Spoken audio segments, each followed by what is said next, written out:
Good morning, everyone. Good morning. We're going to get ourselves gathered to get started here. Good morning. Great. Boy, that's the kind of attention I like. That's wonderful. Um, I'm Tom Krzymanek.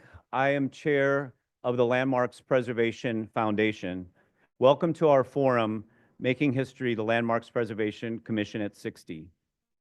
The New York Landmarks Preservation Foundation is a not-for-profit that was founded in 1980 to support the New York City Landmarks Preservation Commission and to foster awareness of preservation through educational outreach. The foundation sponsors the Bronze Plaque Program, which you've seen on many buildings, and also the Historic District Marker Program, which puts historic markers in districts. I wanted to take 1 second because people were already asking me about the building that we're in right now. You can find much more about it if you go to the nylpf.org website and hit Discover Landmarks. But this building was built in 1892 as the Postal Telegraph Building by George Edward Harding and Gooch. What a name. In 1893, the Home Life Insurance building next door by Napoleon Lebrun's and Sons was built, and this building was combined with it. And then in 1938, Eli Jacques Kahn did the 4-story modernist renovation that's on the outside and that we're benefiting all of this beautiful daylight through the glass block this morning. And as I said, you can find out more. I got all of that from the historic designation report at 8:45 this morning. It's much longer than what I just said. It's very detailed, thanks to the researchers. I'd like to introduce Sarah Carroll, Chair of the Landmarks Preservation Commission.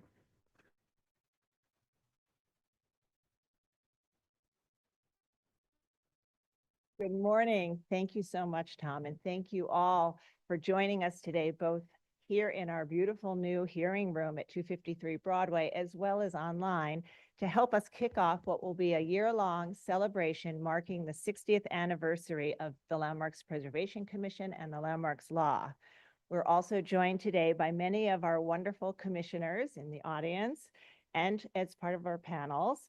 And I also want to note that we are joined today by some of our former chairs, and I can see former Chair Jennifer Rabb in the audience, and former Chair Robert Tierney, and former Chair Meenakshi Srinivasan.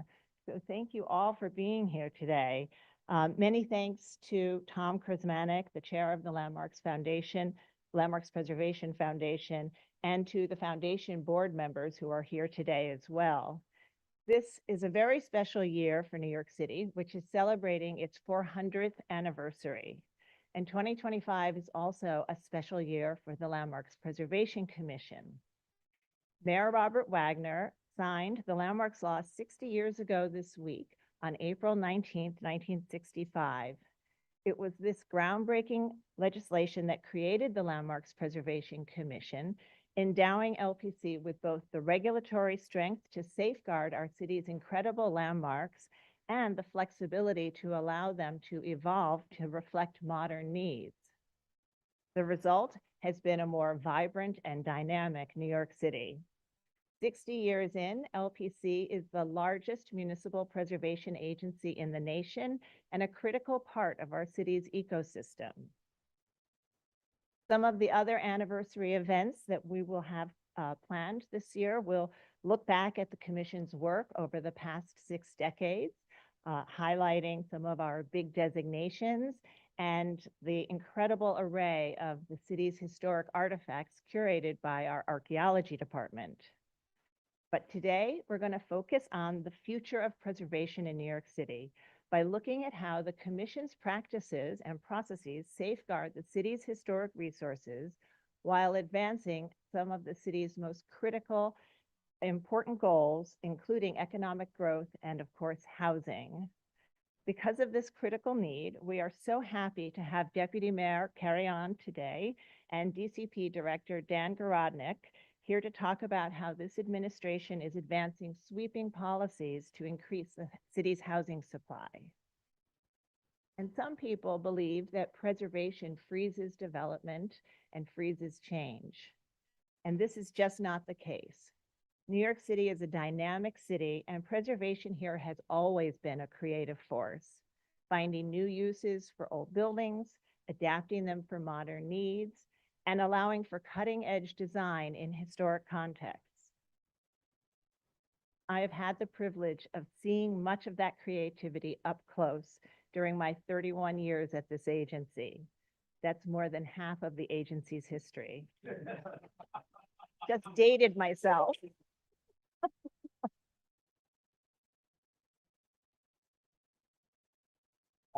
I wondered whether I should date myself in that way. So thank you all. During my time at the commission, I have seen the powerful impact that preservation can have when we take a balanced approach, pairing rigorous safeguards that protect the historic fabric of our landmark sites while leveraging the flexibility by the landmarks law that has allowed the agency to both protect historic resources while responding to the city's changing needs. And I firmly believe that this approach is in the best interest of our landmark sites because it allows them to remain relevant and to thrive. And I believe this approach is also good for preservation in general. When our existing landmarks succeed, we grow support for future designations and for preservation overall. And so today we've gathered some of the leading voices in architecture and real estate to talk about how the city's housing goals are being realized in our historic districts and landmarks, to talk about how their design approach is informed by the historic context, and to look at examples of their work that are driving the conversation forward citywide. We have two panels planned for you today. The first is a discussion about preservation and housing, and the second is a look at innovative design in New York City's historic districts. But it is my distinct pleasure to first introduce Adolfo Carrion Jr., our Deputy Mayor for Housing, Economic Development, and Workforce. The Deputy Mayor has been dedicated throughout his career to strengthening communities and expanding opportunities for all New Yorkers. Most recently as Commissioner of the Department of Housing Preservation and Development, where he advanced policies to create and preserve affordable housing while driving neighborhood investment and building and preserving record amounts of housing. And also on the federal side, where he served as regional administrator for HUD under President Obama and as director of the White House Office of Urban Affairs. He also, I should note, is a native New Yorker with deep roots in historic neighborhoods. Deputy Mayor, thank you so much for joining us today.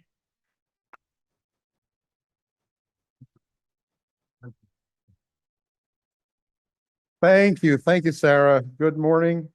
Very deep roots, including where I live, a house that it's an old sea captain's house that was built in the mid to late 1800s. We're still trying to figure out exactly when it was built. Don't get any ideas about landmarking my home. I know it's very tempting. It's very tempting. It's just sitting there. It's got the Widow's Peak on City Island. The beams are from old sailing ships. Oh no, this is looking too good for you guys. I'm walking right into the designation, yeah. Happy 31st anniversary to Sarah, and happy 60th anniversary to the Landmarks Preservation Commission. This is indeed a historic and beautiful day, and literally a beautiful day. I'm so glad to be here with friends and colleagues who have been toiling in the field to ensure that New York City maintain its position in the globe, the attraction that it has been since it was a small port doing trade in the early days of this republic to today, the key global city. And an attraction that continues to draw people from all over the world, the portal to America for immigrants that keep fueling who we are. And that story is expressed in the streets and the buildings of this town. And you are the keepers of that story, and you are the keepers of that narrative, and it needs to continue to be protected. When New York City passed the Landmarks Law in 1965, it wasn't just a bold act of preservation, it was a forward-looking commitment to protecting the places that tell the story of who we are. This law has since been key to protecting New York City's architecturally, historically, and culturally significant buildings, while providing enough flexibility to address current needs that meet the moment. And this is most reflected in the Commission's work in recent years. LPC's Equity Framework, launched in 2021, prioritizes equity in all aspects of the agency's work, ensuring diversity and inclusion in designations. In some quarters, that is anathema. Through its equity framework, the Commission is prioritizing underrepresented histories, landmarking sites of Black, Latino, and LGBTQ heritage, and expanding protections to neighborhoods long overlooked, including in my own beloved home borough of the Bronx. Places like the Bronx Opera House, a major center of Latino culture, and the enslaved people's burial ground. They aren't just landmarks in my home borough. They are powerful reminders of our shared past and anchors for our future. You know, New York has always been a city of innovators, and preservation is no different. The Landmarks Law cemented New York City as a pioneer in preservation, and we're still leading the way. And I know that you know that over the past 6 decades, you've landmarked more than 38,000 buildings in 157 historic districts around New York City. These designations are critical in the ongoing success of our city, in preserving the character of our neighborhoods, and attracting visitors from around the globe through our shared history. The Commission has approved proposals that use adaptive reuse, such as office conversions and innovative design in New York's landmark buildings that support the city's vitality, economic growth, arts, and cultural institutions. I have an idea, Commissioner, that for a commercial landmark conversion to residential, it's this building, I think it's at 253 Broadway. It's a great candidate to be converted to residential. I think we can keep LPC here. No, we can keep LPC here, ensconced on the second floor and upstairs a bit. So it'll be a mixed use residential building. It's a great candidate. Just kidding, but not. It's actually on our list, by the way. You know, New York City is made up of people, leaders that stand out.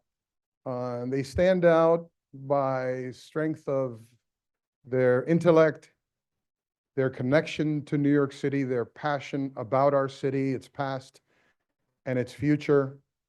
And I'm delighted to be able to present really, because you all know him. He is a standout. He is a great leader.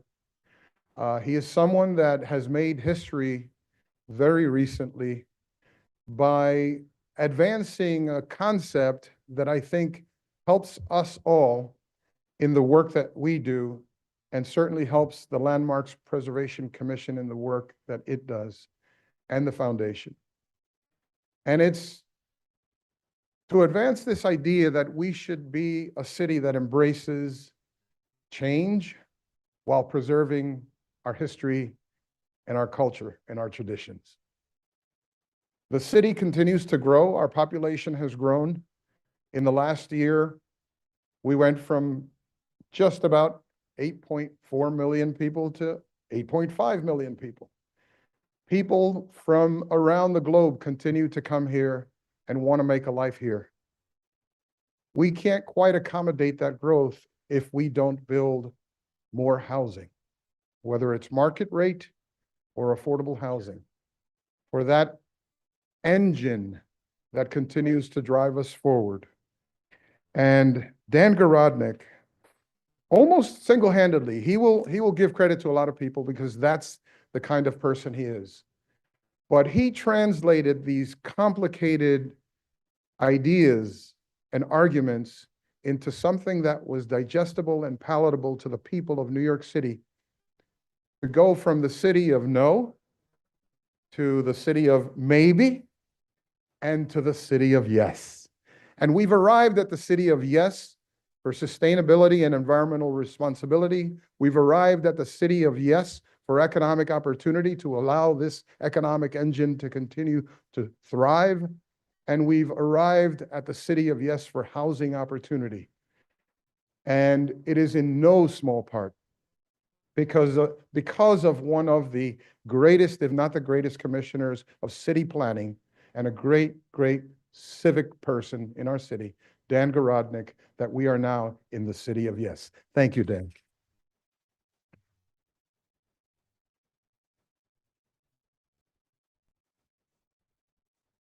Thank you, Deputy Mayor. I really appreciate that introduction, the kind words, and of course, I value our partnership.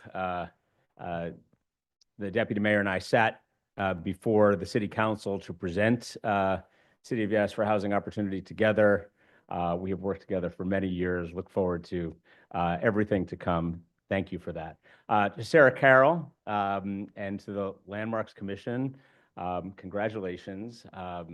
This is an important moment for us to take a day, take a year to celebrate and reflect on the important contributions of the Landmarks Preservation Commission. I too am a lifelong New Yorker and am somebody who, when I was a member of the City Council, valued the 125 or more individual landmarks that I had in my council district, the multiple historic districts, and am somebody who sits at a sidewalk cafe and Googles the buildings around me to figure out what actually happened there in history, and find it constantly refreshing to understand how little that I actually know about New York City. I'm finding every single day more and more beautiful nuggets about New York City's history, thanks to the great work of you, Sarah, and the commission. So happy birthday, happy anniversary, happy all of the things. I am charged today with talking a little bit about City of Yes.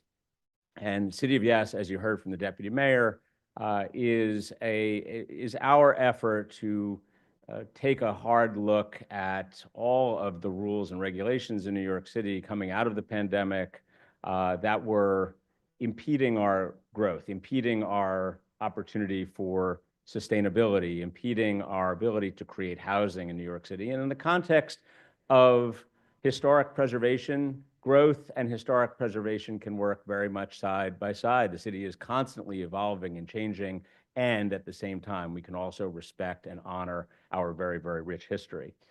So these three initiatives, they were citywide zoning text amendments.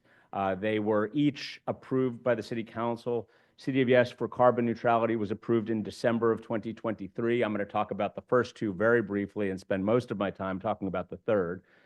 City of Yes for economic opportunity approved in June, and then on December 5th, City of Yes for housing opportunity.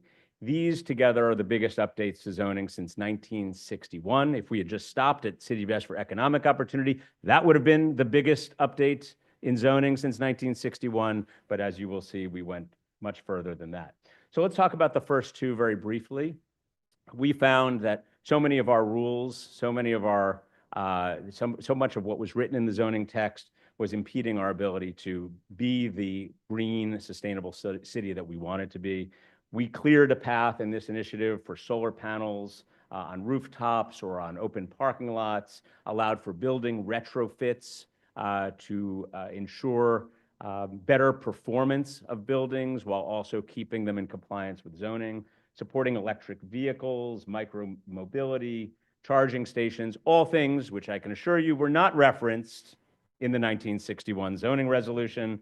And we modernized our rules for water, compost, recycling, and to make it easier for compliance.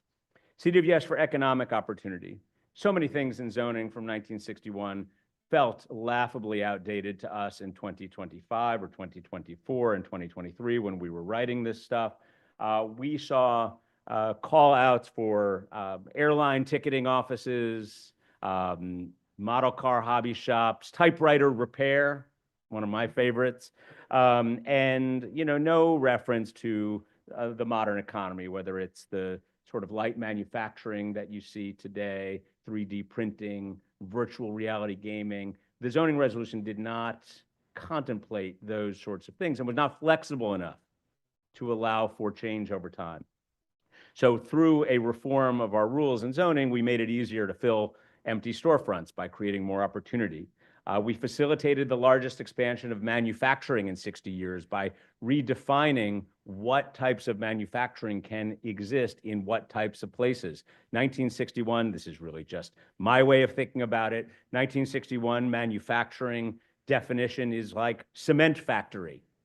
2025 definition for manufacturing with these changes, yes, includes cement factory, which should belong in a manufacturing district, but also could include 3D printing, which could live very easily in a commercial district. So by allowing for more flexibility of light manufacturing, modern manufacturing in commercial districts, that resulted in the largest expansion of manufacturing since the beginning of our zoning resolution. We modernized our lab rules to allow life sciences to succeed and new zoning tools in our manufacturing district to allow industrial businesses to actually evolve and change over time. So now the third of three. City of Yes for housing opportunity, approved by the council on December 5. I believe that this will be the moment that we look back and say that we started to turn the tide on housing in New York City.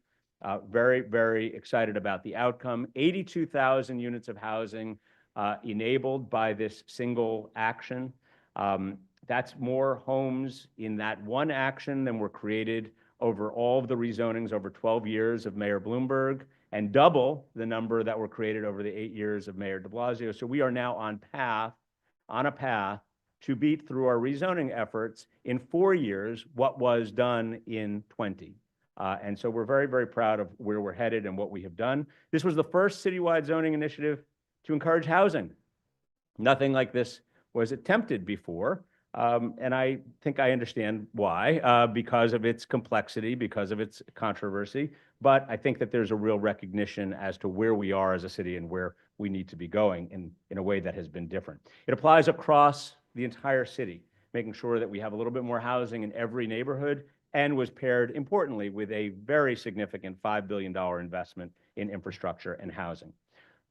Why are we having this conversation? Well, the apartment vacancy rate is 1.41%, extremely low, lowest since 1968. Over 50% of renters are rent burdened, meaning they spend over 30% of their income on rent. And I will note, it is calculated on your gross income. So it's tax season. So everybody understands the difference between those facts. So it's even tougher on New Yorkers than these stats even indicate. 128,000 plus homeless New Yorkers, including 44,000 kids, slept in the shelter system as measured in November 2024. We are not building enough housing. It's not an issue that has crept up on us in the last 2, 5, 10 years. It's been happening over many decades. In the last decade, we created some 800,000 jobs and 200,000 homes.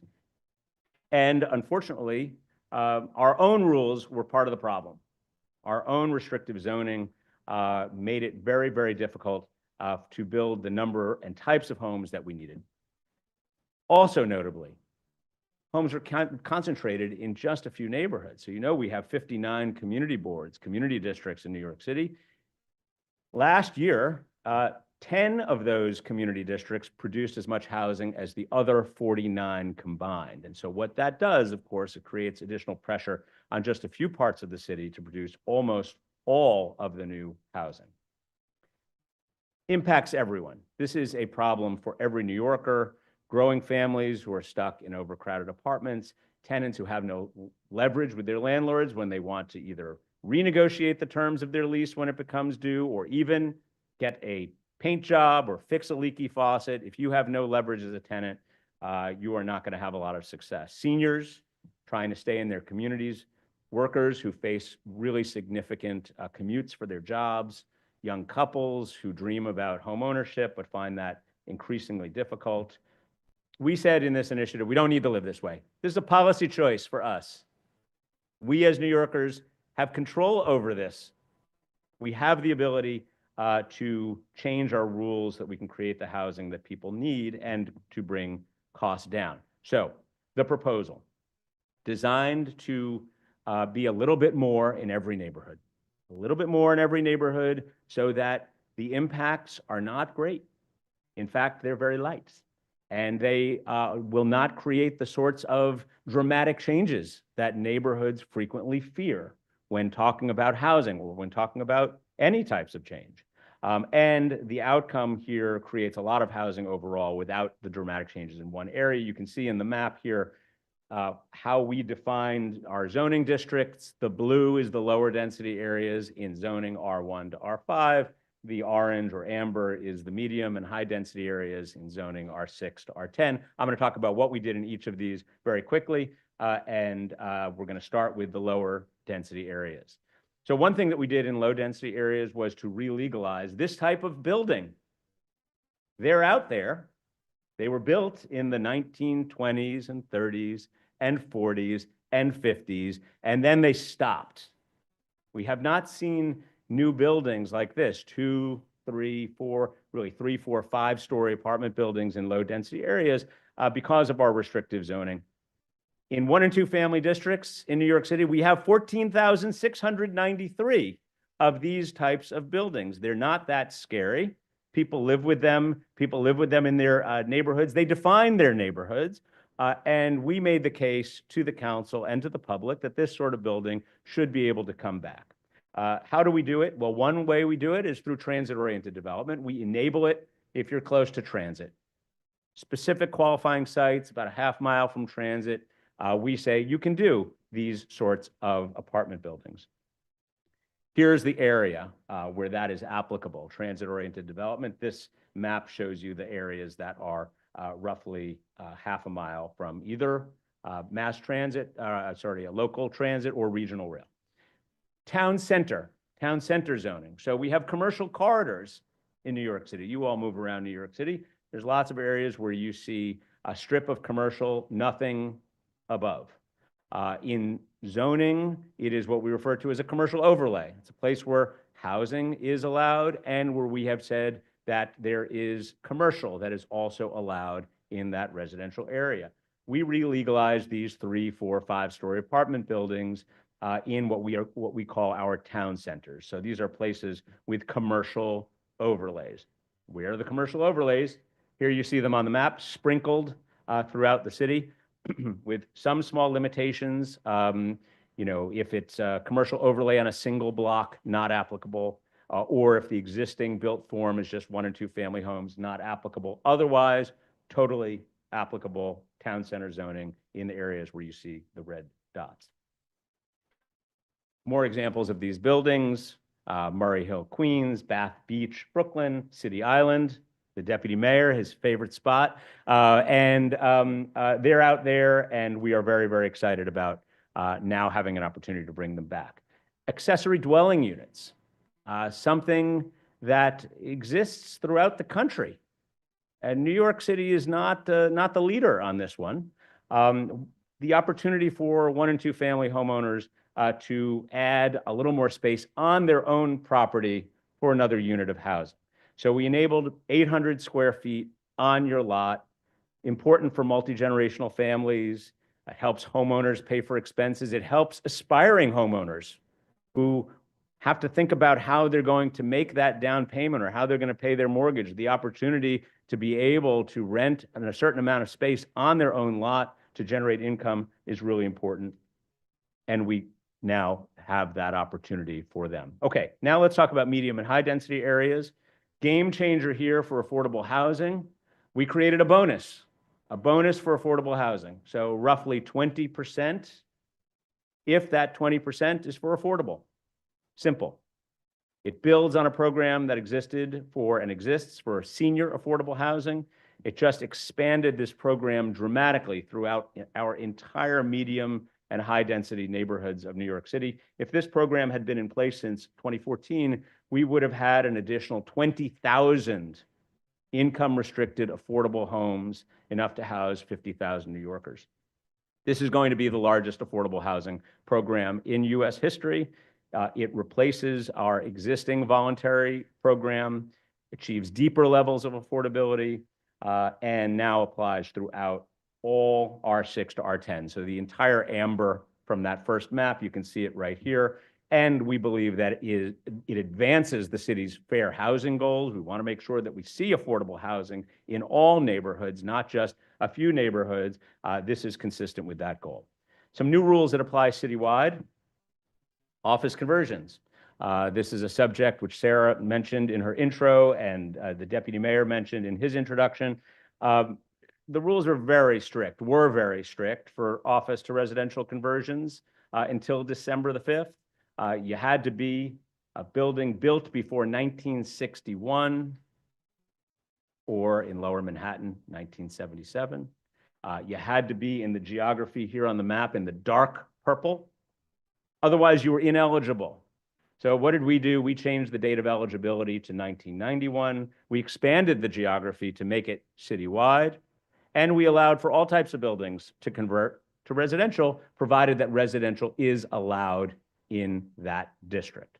The office piece, interesting, feels like it meets the moment for a lot of people, certainly great for historic preservation, but also we have an 18–19% vacancy rate in commercial office buildings coming out of the pandemic and a 1.41% vacancy rate in residential housing. So it does not take a genius to put those two things together and say, you know what, we really should create an opportunity here and throw a lifeline to these office buildings and advance our own policy goals. Through this process, we created another 136 million square feet of eligible office space to convert. That's more office space than exists in the entire city of Philadelphia. We do not expect all 136 million square feet to convert for a variety of reasons. It's very complicated, it's expensive, and we know that a lot of buildings will not see this as a beneficial opportunity, or the physical shape and form of the building is not super conducive for whatever reason, but we wanted to create the opportunity, and we did. We rolled back parking mandates. For decades, New York City required parking in every zoning district, in every neighborhood of the city, regardless of whether it was sitting on top of a train station or other forms of transit. We made significant changes here, divided the city as a result of this City of Yes for housing into 3 zones. The dark blue, no mandate.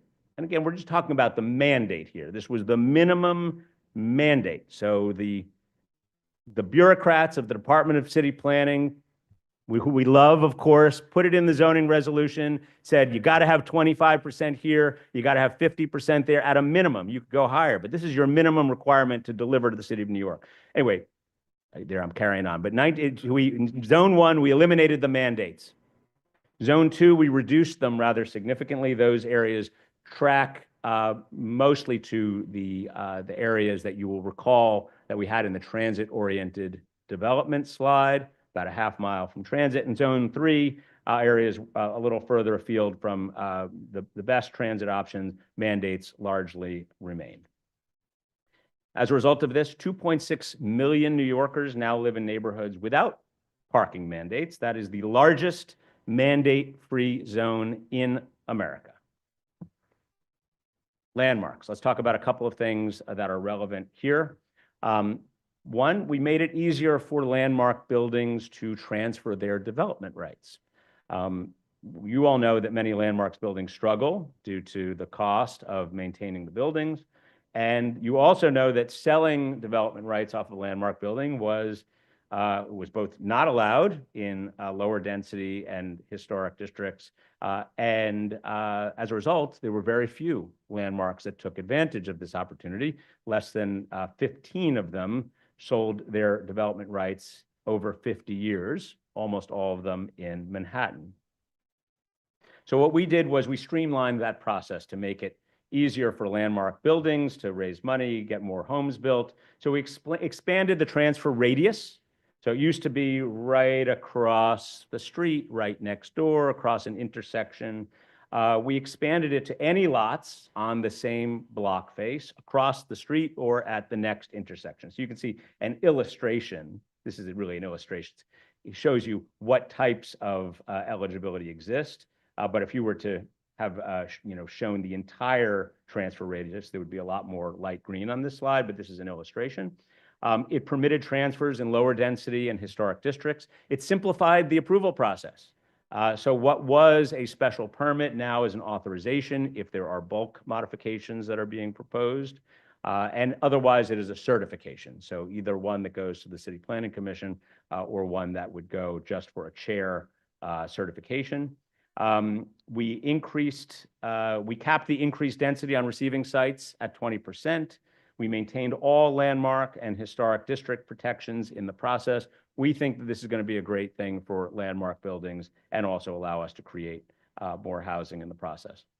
Also, we made use of some of the tools, or we began to make use of some of the opportunities the state of New York gave us last year that we advocated for to lift the cap on residential development in New York City. You all know that until last year, the state had capped the amount of residential development you could do at 12 FAR. That was the max. Another relic of history, an effort to prevent so-called urban vertical slums.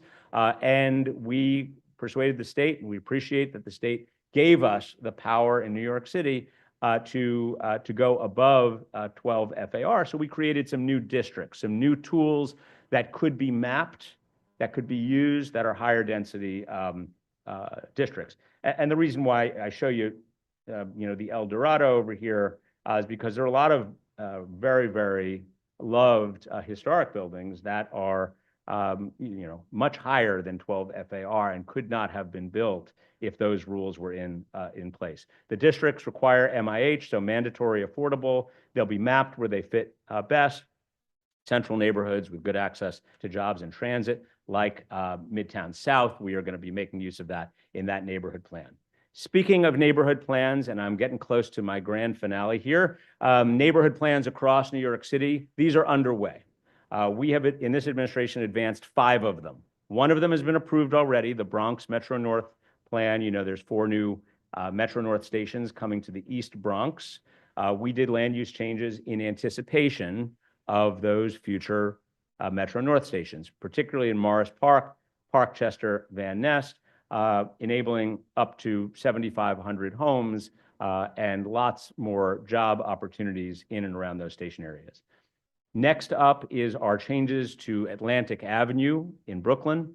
Our Atlantic Avenue mixed-use plan would enable 4,600 homes, and it says here public review began in October 2024, but most interestingly, it is expected to have a city council vote in just a few weeks. Midtown South, which I mentioned a few minutes ago, this is roughly 24th to 41st Street, 5th to 8th Avenue. We have 4 quadrants of manufacturing only in Manhattan, places where we think that we should allow an office to residential conversion, for example, or we should allow ground up residential development, but it is not allowed today.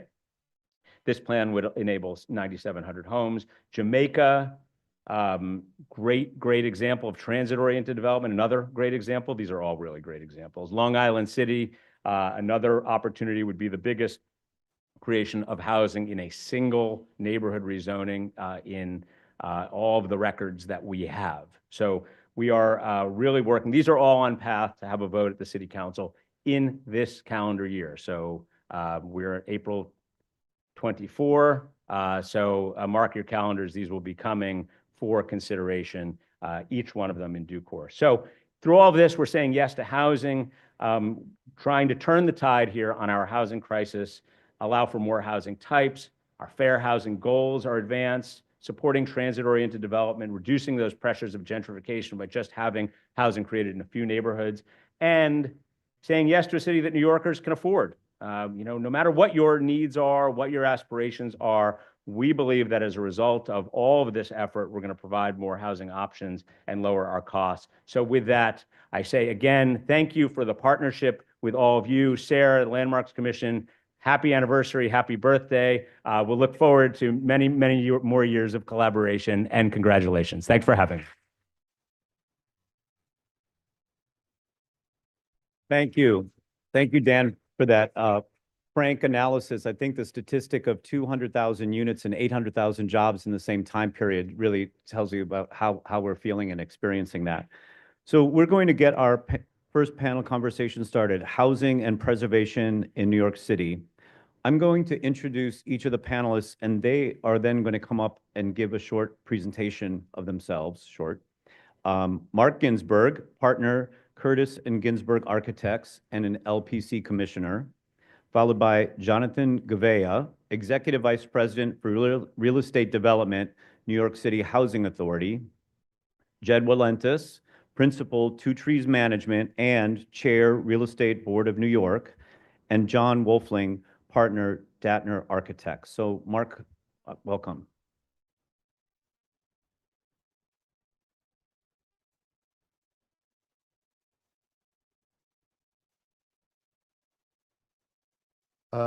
Thank you. As another native New Yorker, it's an honor to serve on the commission under the leadership of our chair, Sarah Carroll. And so I always think about this quote that doesn't quite historically being accurate exist, that we're always changing in New York. And so the commission has to balance change with preservation, because we want to keep the character of areas, neighborhoods, the historic significance, but we also want to allow the change that the city needs and lives on. For many of you know, there are two different programs. So there's the New York City Landmarks. There's also the National Historic Register that can lead to historic tax credits, which, as I'll talk a bit about, are very important. They don't totally align. Typically, landmark, we're looking at appropriate. National Register is very clear that anything new needs to be clearly new, which is somewhat different. With some exceptions of public interior space, we're only designating exteriors and 18 inches in. The federal is the whole building.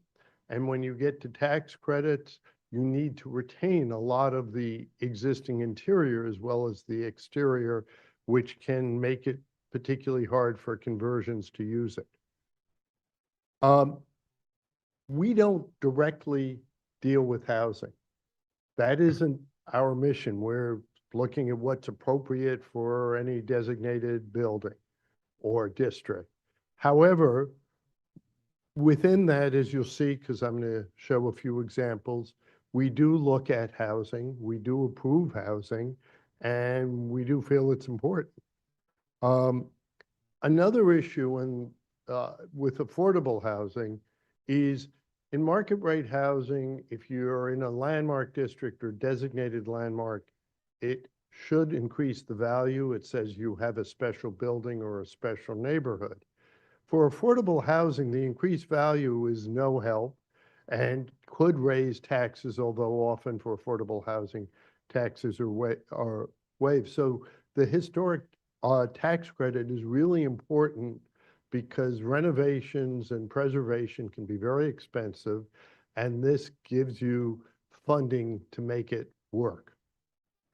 And I would be remiss, everyone who knows me knows I care a lot about sustainability, but this is really important for preservation in that 80% of the buildings that existed in 2020 will exist in 2050 when we hope to be a net zero city. And that is going to require a lot of work on all of these buildings, electrification. There is an advantage. There is operational carbon, which is heating and cooling, and embodied carbon, which is the carbon it takes to make, build, and then demolish a building. And if you can retain the building, you can drastically reduce the embodied carbon, so that is a win. So I just want to show quickly a few examples of projects that the commission has approved of housing. 277 Canal Street was the first project we've seen under the Soho NoHo rezoning. It had mandatory inclusionary housing, so a quarter of the units will be affordable. And it is technically an addition on these 3 stories and is going to be a very beautiful building. St. Augustine Chapel was required the demolition of a relatively modern rector house, if I have it correct. We had some back and forth about how many affordable units, but it will have affordable units. And it will also, the other thing that happens on something like this is the income generated funds and preserves the historic church, which is really important. And churches often have problems having the money to take care of their buildings. This is a conversion, but it's a conversion not of office, but of a parking garage, and that we recently approved in the village. And most of it is an existing building, but there are penthouses added, and it should be very nice housing. And then 2 office conversions, one Wall Street, which is over 500 units, is a beautiful building and now has a new life. The older office buildings tend to be pre-World War II easier to convert, because before there was fluorescent light, you wanted your office basically within 30 feet of a window. Post-war buildings with fluorescent lighting and now LED can have gigantic floor plates, which are much harder to convert because you need the natural light is required for the residential buildings. And then last and not least is 70 Pine Street, where I don't know if they got tax credits, but they preserved the beautiful lobby and preserved a iconic landmark of the city. So with that, there are lots more landmarks that one can find on our website, and thank you.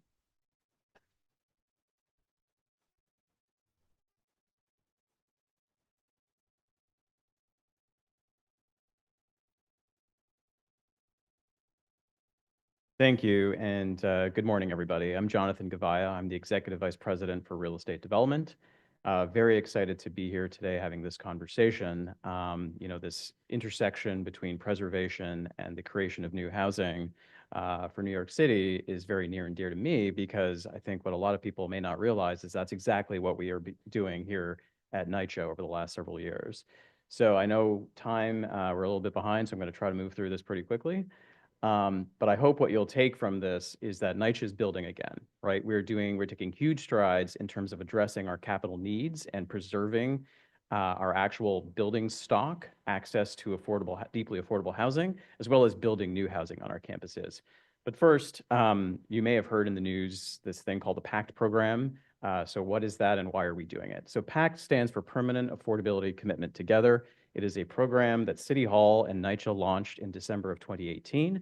And basically, it takes advantage of federal programs to convert our conventional Section 9 public housing to project-based Section 8 housing. And the reason that we embarked on this is because, as you can see in this table on the right, our capital needs have been skyrocketing. And I think you probably all know this if you've been following the NYCHO story in any way. Going from 2011 to 2023, we went from $30 billion worth of physical needs to $78 billion. And that covers about 175,000 apartments within our portfolio. So that number just keeps growing rapidly. And you can see in the orange bars, that's the capital funding that we typically get. So huge disparities. So something has to be done in order to recapitalize our buildings. So what we do with PACT is, through conversion to the Section 8 voucher program, we can then finance against that stream of income from the federal government, and we can put together the tens, or in many cases, hundreds of millions of dollars that are needed to deliver comprehensive repairs to our buildings. Through the PAC program, we also bring in new professional management, day-to-day property management to serve our residents better. And we bring in additional enhanced services in terms of social services and other benefits to our residents. It's worth noting that through the PAC program, we continue to have public control of our buildings and our properties. We own the land, we own the buildings, and we are partners with our what we call PAC partners, which are joint ventures between developers, general contractors, and property managers. So we continue to have an oversight role. We continue to control the sites. We just give the work of the rehabs and the day-to-day management to our PAC partners. This is a snapshot of our progress so far. We have the blue dots represent the 93 developments that we have converted, which represents about 25,000 units, and also addresses about $7.3 billion worth of work. So this is everything where we have completed renovations or renovations are underway. The orange dots that you see represent another 52 developments across the city and another 13,000, almost 14,000 units, and that will address another $6.4 billion worth of capital needs in the coming years. The orange, we expect to, the developments that are tied to the orange dots, we expect to convert through 2025 and the early part of 2026. So all in, we have about 40,000 units that are going through some stage of the PACT program. So number one, we're making significant progress towards our original commitment of converting 62,000 units, but you can also see that it's a pretty significant proportion of our overall portfolio. This slide actually just gives you a little bit more detail about the projects that we've converted and the dollar values associated with it. Given the time, I won't go through this in much detail, but you can see the dollar values here. Almost every single one of these is in the hundreds of millions of dollars, so a significant amount of dollars going into these projects. I'll give you a little bit of an overview just to give you a sense of the breadth of the work that we're doing here and the transformations that we're really delivering for our residents and for the communities in which our developments exist. So sites and grounds, you can see wonderful new play areas for our residents with the water feature at Baychester up in the Bronx, the new facades at Baychester. On the top right, brand new basketball courts and other recreational facilities for our residents at Williamsburg. We're upgrading building systems and infrastructure, so everything from upgraded heating systems to solar panels. At Williamsburg, you can see these brand new windows, which are actually harken back to the original windows that were designed for Williamsburg houses, which is a landmark and which got historic tax credits. So we're very excited about Williamsburg houses because we were really able to not just rehab these buildings, but restore a jewel of the city. Also, you can see brand new elevators and upgraded lobbies at Independence houses. New common areas. Again, these are all, the first three are Independence, new mailboxes, new building entrances, new vestibules. These are all in Brooklyn. New renovated laundry rooms at Twin Parks West. One of the unfortunate side effects of our chronic underfunding is that a lot of the amenities that we had in our buildings had to be abandoned over the years. So things like communal laundry rooms were shut down for decades. We are restoring these types of amenities for our residents. Security, of course, is a concern at our developments. We work with our residents to really think about what kind of security interventions are most appropriate. There is no one size fits all in terms of how we upgrade our security, but there is very much a focus on installing cameras, making sure we have layered access to ensure that our buildings are secure going forward. And then, of course, the apartments themselves, right? You can see the interior here of one of the apartments at Independence Towers in Brooklyn, completely changing what I think a lot of people might think NYCHA housing looks like. Brand new renovated living room at Williamsburg houses, new bathroom facilities at Warren Street in Brooklyn. This slide, I think, gives you a real understanding of just the depth of the work that we're doing. So we are also addressing health and safety concerns, as I think a lot of people know. For a lot of reasons, there are a lot of environmental hazards within our buildings, just the way they were built as it relates to lead and then mold issues and the like. So we've had to really go in and do substantial work. So what you're seeing here is a number of slides from Williamsburg houses and Harlem River houses. And both of these developments were specifically called out in an agreement with HUD from 2019 because the lead exposure in both of these developments was so high. To completely make these buildings, lead-free, we had to do a full gut renovation. And you can see here, full walls removed, all the infrastructure removed and rebuilt. And so it's been an amazing transformation, and we're proud that the residents of these developments will be completely lead-free. Resident engagement is a huge part of the program, and it's been iterating over the last 6 years that we've been running the PAC program. So residents are with us in selecting our PAC partners.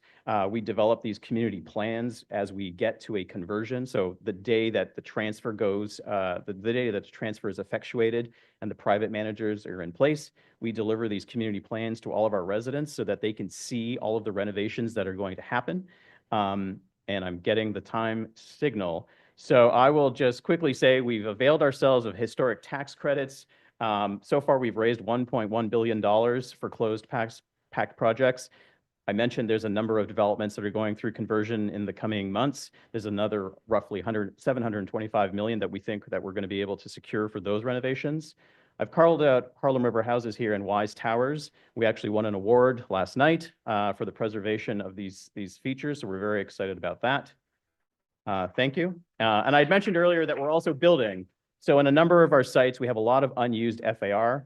These are some of the sites that we have developed in partnership with HPD that are delivering new affordable housing on our campuses. And there are increasingly, we're moving from NYCHA preferences to actually making these units specifically available for residents of the host communities.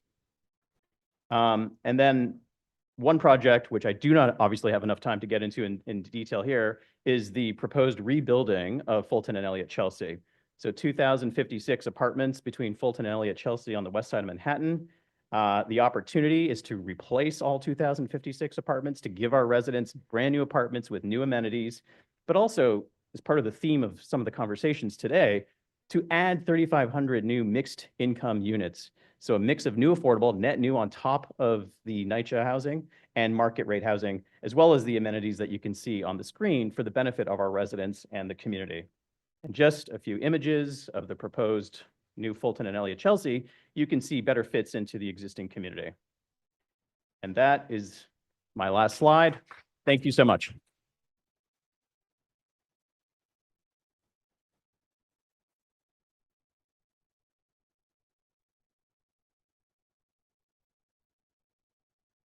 Thanks, John. You guys are doing amazing work. And I want to thank Sarah. She's been an incredible partner to me personally, to Two Trees, and to our industry for a long time. And it's a pleasure to work with all of you. I don't know what I'm supposed to do here. I don't have a down arrow. Down arrow. Great. Just want to talk a little about housing generally. I'll flip through a couple of slides on a couple of our specific projects, and I will also try to be brief. As chairman of REBNY and the work we do at True Trees, you know, it's an obvious observation. I think everybody's aware that the housing crisis we have in New York is really acute. And the delta between good policy and good politics remains deeply problematic. I was intimately involved in negotiating the housing deal in Albany last year. It was pretty horrifying. And the optics and press around a solution, I think we're fairly half-baked. I think there's some things that got accomplished, but anybody that thinks that we don't have a huge amount of work still to do is greatly delusional. We have a city that's growing, which is what we all want. And we also have a city that gets older in terms of its built environment every day. And those two things pose enormous challenges. And I don't think that the politics is nearly caught up. But as we've learned today, I think the actions that the Landmarks Commission has taken, and I think even as much accolade as Dan and the Department of City Planning have gotten, I think the benefits of City of Yes will still continue to surprise all of us into the future. I think it was an absolutely amazing accomplishment that we'll all benefit from. But I think you see in two agencies here and their behavior. Certainly at Landmarks, when I was a lot younger, Landmarks was a dirty word to me. As a real estate developer, you did not want, as Adolfo sat here and said, don't landmark my shit. No, thank you. Go landmark something else, but not us. But I think, you know, as Sarah and everyone will tell you, and it's also our experience, and my two projects here will demonstrate, you know, they are finding ways to get to yes, and they're understanding the challenges in a really thoughtful and pragmatic way. So I'm deeply appreciative of that. I'll just flip through a couple of them here. We have a mediocre office building on between 23rd and 22nd Street. Got really banged up during the pandemic. It's a mid-block building, you know, I don't know, it's a B- building in an A location probably. Filled with mixed tenancies. We don't have immediate plans to convert this building, but we will someday. Certainly the highest and best use of this building in New York City in this location is residential.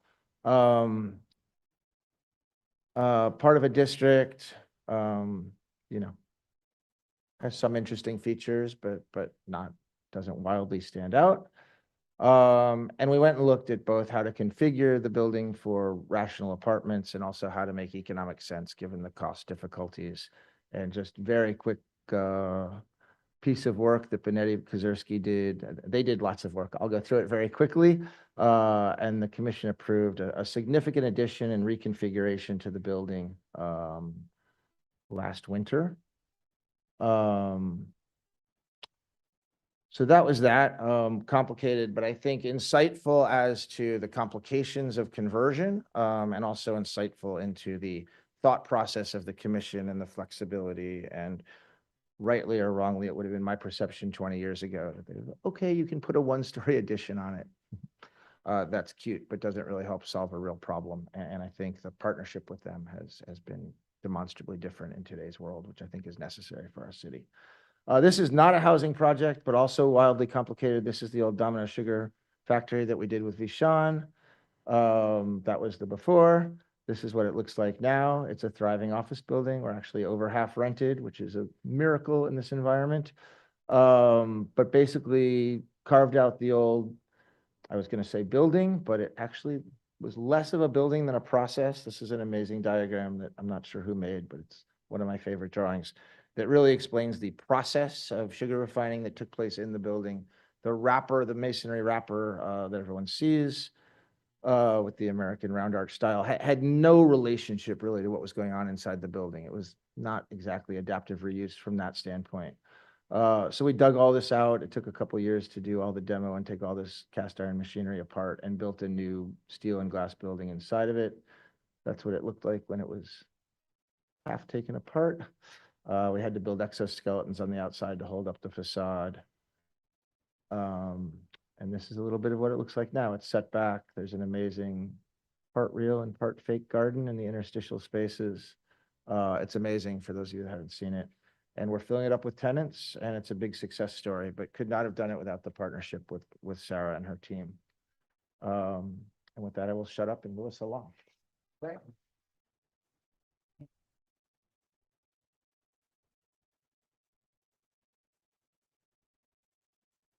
Good morning. My name is John Wolfling from Datner Architects. We are a firm that does primarily civic work, schools, healthcare, the occasional subway station, but also housing. And I realized I'm going to get to a project that's a lot like Domino, but much smaller. There were a lot of things that we did that were very similar, but I'll show you that in just a little bit. Like Adolfo, I also live in a landmark building. It's actually in a landmark neighborhood, but thankfully, with the Preservation Commission, I was able to put solar panels in the house. This is pre-City of Yes, so I'm getting closer to net zero, but thank you for all your cooperation and help in doing that. So this is the first project that actually has some similarity to Domino. It is an adaptive reuse of a site that used to be the Borden milk processing plant.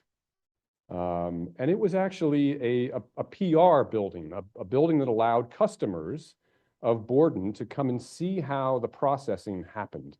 Back in the early 20th century, I found out through doing some due diligence and research on this project that the milk industry was kind of nefarious. You could get water that had plaster dust in it. So the best if used by date on milk cartons that we see now, I think has a deep history that deals with some of that legacy issue for the milk industry. But basically on the right-hand side, you can see what we ended up having to do, very similar to Domino. We had to hollow out this shell. We created bracing that was intended to be temporary to help stabilize those walls, but actually became the future structure, superstructure for the building We looked at doing this as housing. It didn't really work out. The windows were too small. The floor to floor heights were wrong. They were all at different levels. So we basically hollowed the whole thing out and created a charter school within the landmark structure, which is the 3-story portion that you see along Atlantic Avenue, which is the street to the left. This was actually part of the East New York rezoning, so we had to apply mandatory inclusionary housing to this. So 25% of the 330 units are affordable. It was also pre-City of Yes, and we had to dig down 2 floors to do the amount of required parking. I don't think we would have done that with the current zoning in place as it is. But it really, you know, in the adaptive reuse of this was, I think, one example of how these historic structures can be brought new life. And I'm going to show you 2 other projects that are slightly different approaches to that. We were very lucky to have some existing drawings and photographs from the ribbon cutting. But I have to say, the lower right-hand photograph that has all that bunting in place was not very helpful when it came time to try to recreate details because they were all concealed.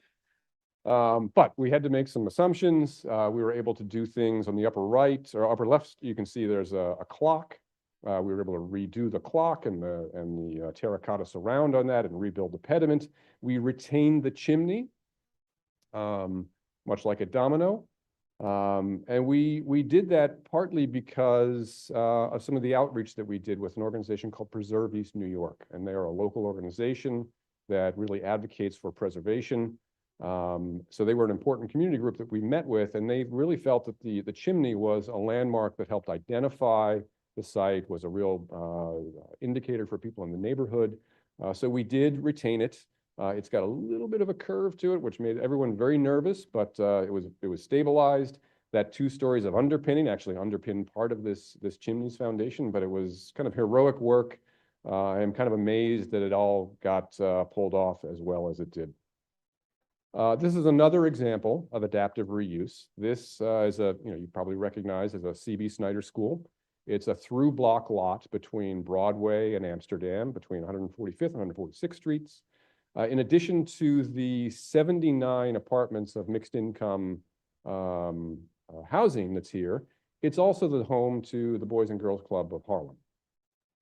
So I don't have any before photographs for the purposes of brevity, but this building was in terrible shape when we started working on it. The cornices were gone, there were trees growing inside, but you can see we lovingly restored very truthfully some of the exterior detailing and the interior details that is perfectly appropriate for the school use. I will say that some of the housing was a little forced in that we have some single loaded corridors. The layouts of the units are a little bit unique, very tall floor to floor. So they make tremendous apartments, but it was a little bit of a forced use, but still came out very successful. This is another project, my last example, that is, I think, examples of 2 great land use policies that we should be using more. And some of it is part of City of Yes, transit-oriented development. The street that you see in the foreground is Jerome Avenue. The 4 train is just to the left of this. If we would have chosen, actually, you can kind of see the shadow of the train on the sidewalk. So it's both transit-oriented development, but also a faith-based institution that has the current St. James Church. So this is a kind of a win-win-win in that we were able to create new community center and fellowship space for the church. We were able to create 102 supportive and affordable apartments on the site. And we were able to invest in improving and updating the existing ashlar and Gothic arch church building. And you can see what in the foreground, this is one of the signature pieces of this building is the Gothic arches. And what we were pushed to do, and I have to say, like Jed, the idea of having to deal with landmarks is sometimes it gives you a little bit of agita. But I will say this building is better because of that. It's better because of that. This colonnade that you see is on axis with a Gothic window that's in the parish hall. It creates a real sense of arrival to this site and this campus. And you come into this courtyard when you come through that colonnade.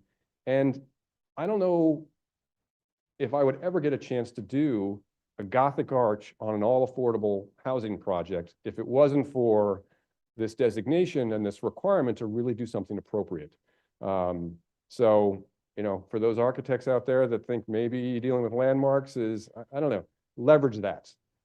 Force your clients to do something a little bit better and a little bit out of their comfort zone, because you can.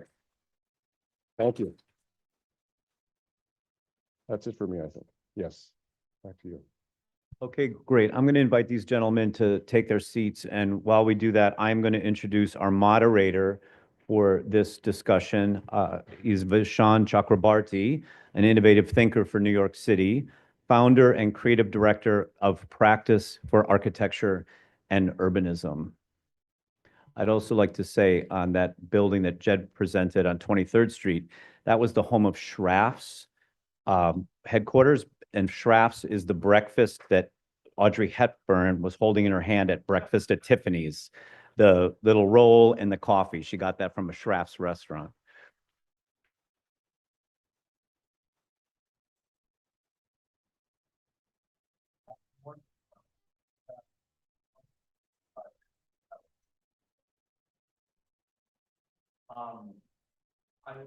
First of all, I just want to say congratulations to the staff, all the former peers, and especially to Sarah. Sarah said she didn't want to date herself. I'm going to tell you, I turned 60 this year as well. So I hope there'll be less fanfare than you get to celebrate in Landmark Park. I was struck by the fact that Chair Garodnick and part of the 61 zoning resolution, all the changes he's made, celebrating the 60th anniversary. That, you know, 60 years ago, all of these regulations were put in place largely to protect us from bad things happening. That was the kind of era of that. That was the kind of zeitgeist of that moment. The zeitgeist of this moment is you'll read a lot about, oh, thank you. You'll read a lot about, you know, Ezra Klein's book, we need to deregulate, we need abundance, we need to create a lot more things. Chair Garodnick kind of laid out, in some ways, the exact right response to that in terms of City of Yes. But the question I really wanted to center everyone on today is kind of the 800-pound gorilla in the room. You've seen op-eds and stuff that say that landmarks and preservation more generally gets in the way of housing production. And I know there's plenty of people in this room that disagree with that, but I want to talk about, is that true in terms of the panelist's point of view? Is it the opposite? Is it neutral? And Jed, I think I want to start with you, maybe wearing your REBNY hat as opposed to your Two Trees hat, because that's a policy position, really.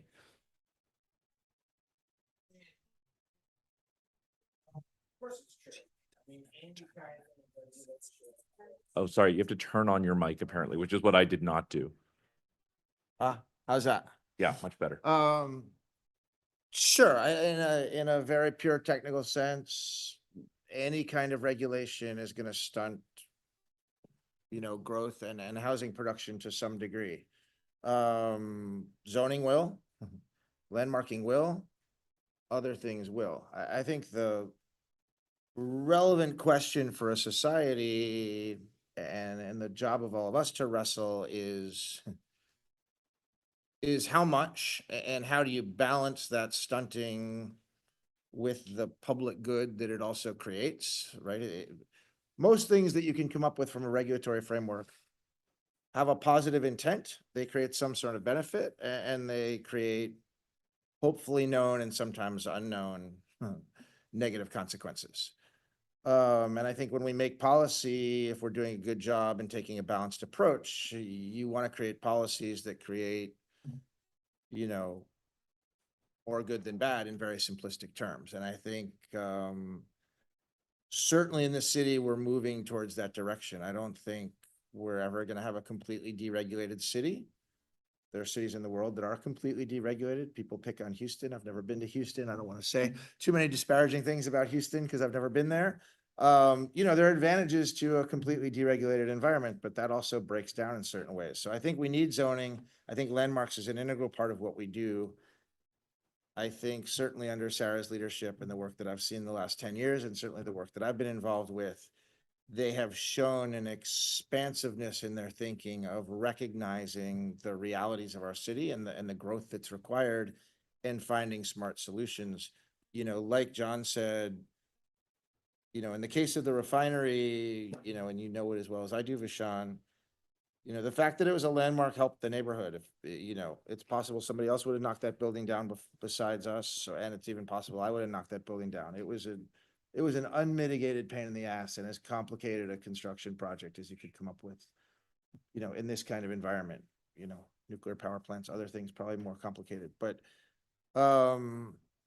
you know, we wouldn't have made the decisions we did without landmarks, and not only is the city better off for it, but Two Trees and Domino specifically is better off for it. So in a pure sense, does landmarking regulate housing and restrict housing? Of course it does, but I think if administered properly, it's a small amount of medicine for a better good, and we need to recognize in terms of all the other things we're doing to promote housing, that, yeah, you might need to take a small step back here, but we need to do other things on cost, on zoning, on taxing. I mean, the problems with housing that we have, landmarks is the least of the amount of the problems that we have in the overall housing debate. I'll shut up now. Okay, I'd yeah, like to amplify- I'd like to yeah, please. go ahead. amplify one thing, and the St. James Terrace is a good example. Oftentimes where affordable housing gets built, it's in neighborhoods that are marginal or have other challenges.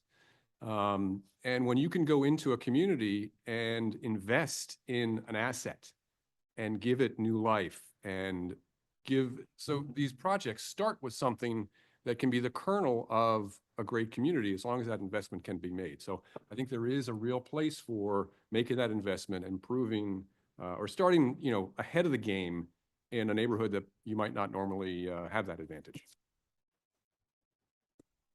So I just want to point out, landmarks was largely created because of the destruction of Penn Station.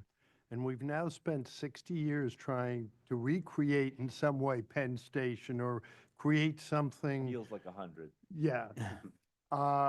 And so, you know, if we had had landmarks and retained Penn Station, we wouldn't have we would have needed to restore it and do things around it, but we wouldn't have had the problem we've had for 60 years of how do we make something good there? So I largely agree with both Jed and John. You know, from the work that we've been doing at NYCHA, certainly, you know, when we have the overlay of landmarks and historic tax credits, it certainly made the projects much more difficult. I highlighted Harlem River houses and Williamsburg houses here. Those were definitely among our hardest, most challenging projects to restore. But as I mentioned in my comments, I think the city is better off, our residents are better off, and NYCHA itself is better off having those assets preserved to their original glory, essentially. So I guess the question then becomes, what is the kind of city that we want? And what, to Jed's point, what is that balance between preservation and new construction? And we grapple with that every day, right? Because as I also mentioned in my discussion, we're looking at infill. How does new infill fit in with the existing context and making sure there's the right balance there? And then, as I also mentioned with the Fulton Elliott Chelsea project, where we're thinking about rebuilding, because there's a whole lot of issues with those buildings, how does that fit into that context? So I think there's got to be, there's an important role for the preservation piece, absolutely. And we just have to find the right balance. Okay, so I heard balance in a few different responses. And actually, it's interesting you mentioned Houston. I was just in Houston. Houston, people do beat it up. It doesn't have much of a housing crisis because, you know, and there's no, it's a very, and you know, there was a piece in the New York Times a couple of years ago about how they're doing much better with homelessness than we are. So we shouldn't beat up on Houston very much. But I think the difference is, beyond the obvious political differences, is that Houston has nowhere near the amount of historic fabric that we do, right? And so it seems to me that in assessing the balance, the right balance, and not staying quite so focused on the quantity discussion, which is a very important discussion, but the quality discussion. I mean, one of the things as a former city planning employee, I always felt kind of jealous about my colleagues at LPC is you guys got to talk about things like appropriateness, which Amanda would do on the side, but it was because there was a parking permit or something, right? I- Do you, for, you both as a commissioner, as an architect, John, when you think about, Morris's building that you talked about as one of the first buildings to come through the Soho NoHo rezoning, you really just walk through that process a little bit of how you assess appropriateness, especially for a big housing project? Well, the first thing I'd say is before it gets to us, it's gone through the staff. And we have a very smart, well-educated, thoughtful staff. So by the time it gets to the commission, when we have to look at things, it is not always that we agree with them or don't make changes or ask questions, but there's been a lot of thought, not only by the applicant, but by the staff who are supporting, helping, and encouraging the applicant. And I typically, when it comes to us, we don't know about any of that. We just see what's come to us and the thoughts the staff has. And it then is a balance. And I'd be the first to say a lot of it is somewhat subjective because design aesthetics change over time, and what would be thought as appropriate 20 years ago may not be now, and vice versa. Quick total aside, I had a professor in school who was a modernist who said, go to the Seagram's building. This was before there was that much security. Walk at the elevator blank, and you'll see that the racket club across the street is perfectly framed by the entrance door. And it was. And he said to him, as a modernist, that was appropriate. I'm not sure how, we would look at that positively, but I'm not sure that in itself would get something through landmarks. But it gets balanced, and we have to think about it. And it really makes a difference if the applicant, the architect, the owner have been really thoughtful about what they're doing. It usually makes sense. But again, it varies over time. You're right, balance is a really interesting word. And I think about it a little bit differently in that I think we have as industry, we've made some mistakes in the past about how land use should happen. Developing all residential in a neighborhood, I think we've seen some of the drawbacks of that. Having mixed use, having those other assets that allow for better dense urban living is, I think, a better balance. And I think a lot of what we've seen today is projects that strike that mixed use balance so that you aren't just creating a neighborhood that is office space. You're creating that mixed use profile so that people can live and work, reduce their commutes, reduce what it takes to go get groceries. So to me, that when you say balance, that's one of the things that I think Landmarks does help to do, because like the Empire State Dairy Project, we couldn't do the adaptive reuse of that building very easily as residential. It really was better as a charter school or some sort of retail. And there is some vacant space there that hopefully will become some sort of retail. So I think of balance that way when it comes to land use policy. But, if you think about the example Jed brought up on 23rd Street, mixed use, okay, like, the bulk of the building has to change substantially, right? Because you're carving out mass and you're putting it on top because you're trying to make it work as housing instead of an old office building. And it seems to me that like how we think about appropriate is really like that gets really pushed upon when you make those kinds of changes. Same thing and full disclosure, I have some involvement in Fulton Elliott Chelsea, but same thing with Fulton Elliott Chelsea, right? It does portend a significant change to the neighborhood that comes with this idea of mixed use, mixed income in that case. Anyone want to think about that or comment on that?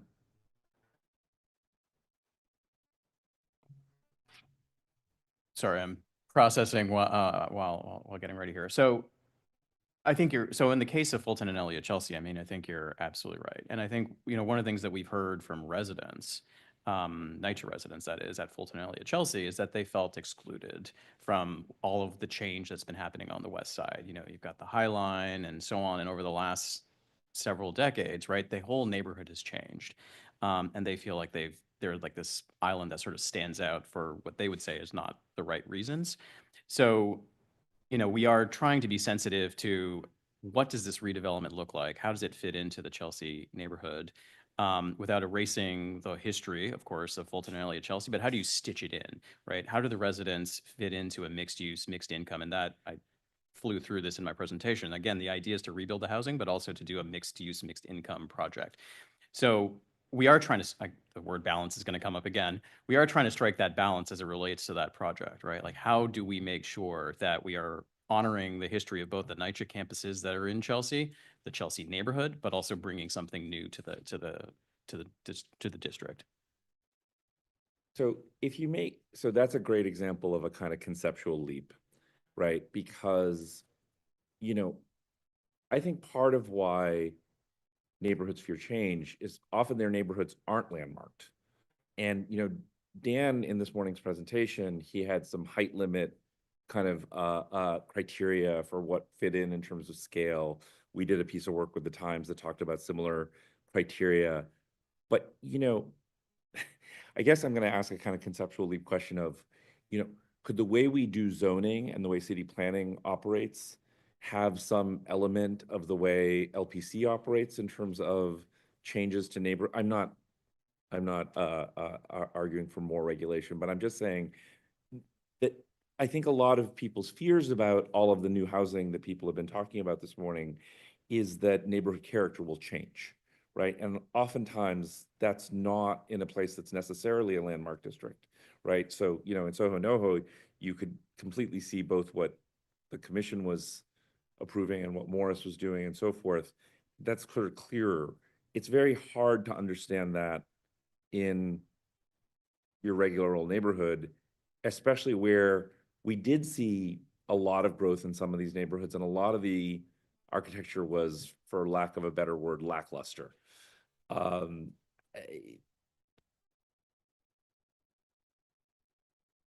So I used to be a member of my community board, and it was a very difficult situation.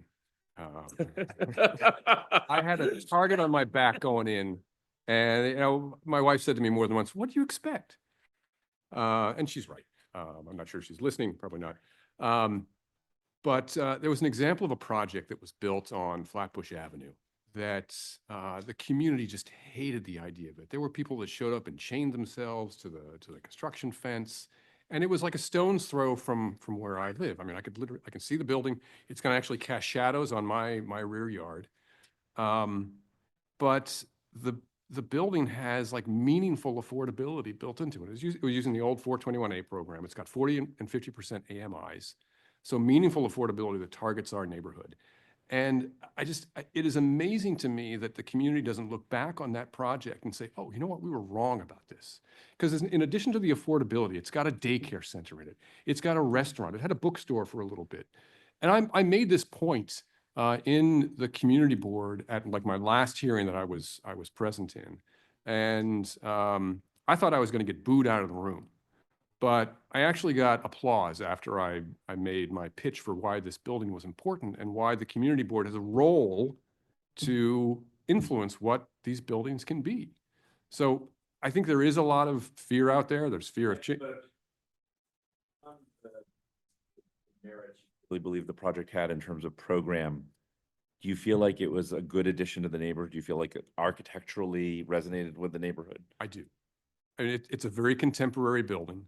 It's very tall. It's somewhat out of context, but the way it was designed, it's pushed back from the street wall. That daycare center and the other retail elements are at the street wall. Mm-hmm. So I think it was a perfectly appropriate building and it was, I think it's 24 stories, Mm-hmm. very out of character with the immediate surroundings, but you look a little bit broader beyond its context and you see, you know, tall buildings not too far Which away. makes the interesting point that maybe height is too focused on as Yeah, I think you're right. the Yeah. criteria for. It's an easy Yeah. thing to latch onto. People basically perceive what's on the street. Again, whether it's a 6 or 7 story building, I don't think most people notice it. What was interesting about City of Yes is by adding a floor or two, it depends on the density of the district. I'm not sure that is going to make a major perceptual difference, but people get very concerned when, oh, it's going to be a taller building. Now, one of the problems is when zoning was just height factor, in a 4-story district, you could get 20-story buildings. And often it encouraged that, and and setback and losing street wall and really losing the character. The other thing in thinking about character, the neighborhood I grew up in, largely, there's some exceptions, has no new buildings.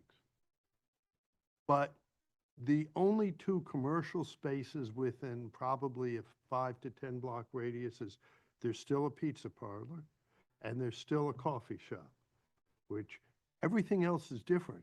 And it's also the neighborhood has become much wealthier, and if you walk through it, it's different than New York in the 60s and 70s. But the physical shape hasn't changed much, but the perceptions of it have changed a lot. But again, getting back to the original point, I think the key issue is the first floor or 2 and how it relates to the ground and the street within reason. You have thoughts on this, Jed? Oh, so many thoughts. No, first of all, I think Mark is absolutely right, and certainly in our projects, we really try and pay attention to the ground plane. Obviously, the whole redevelopment plan at Domino. We went back to the community. We thought the pre-existing plan was a shitty plan, and we said, we're going to give you an infinitely better ground plane with parks and open space and the type of retail you want in exchange for height. And, you know, there the politics worked out because there was already a predecessor to residential approval that was massive in scale. If we had gone from industrial when the community thought that nothing was an option to that, the politics would have obviously been very different. But to everybody's point, there is we have a vocal minority problem in the politics policy conversation. Community boards are not representative of their neighborhoods. The very first community board experience of mine, the Brooklyn Heights Association controlled the community board down by Dumbo, and they made the mistake of prefacing what they were voting on as a negative, but everybody had been pre-instructed to vote against the project. Nobody actually listened or paid any attention, and everyone started to vote no as they were instructed to, and then they realized it was going wrong for folks, and they had to re-explain how people were supposed to vote. I was like, what? Like, that actually happened. And this tells you what people like actually thought of the process. But I think, people also have fear of change, but we do also fail a lot of communities from a public good standpoint, right? There are a huge number of communities that are not keeping up in terms of all the public goods, parks, access to transit, respectable schools, all those things.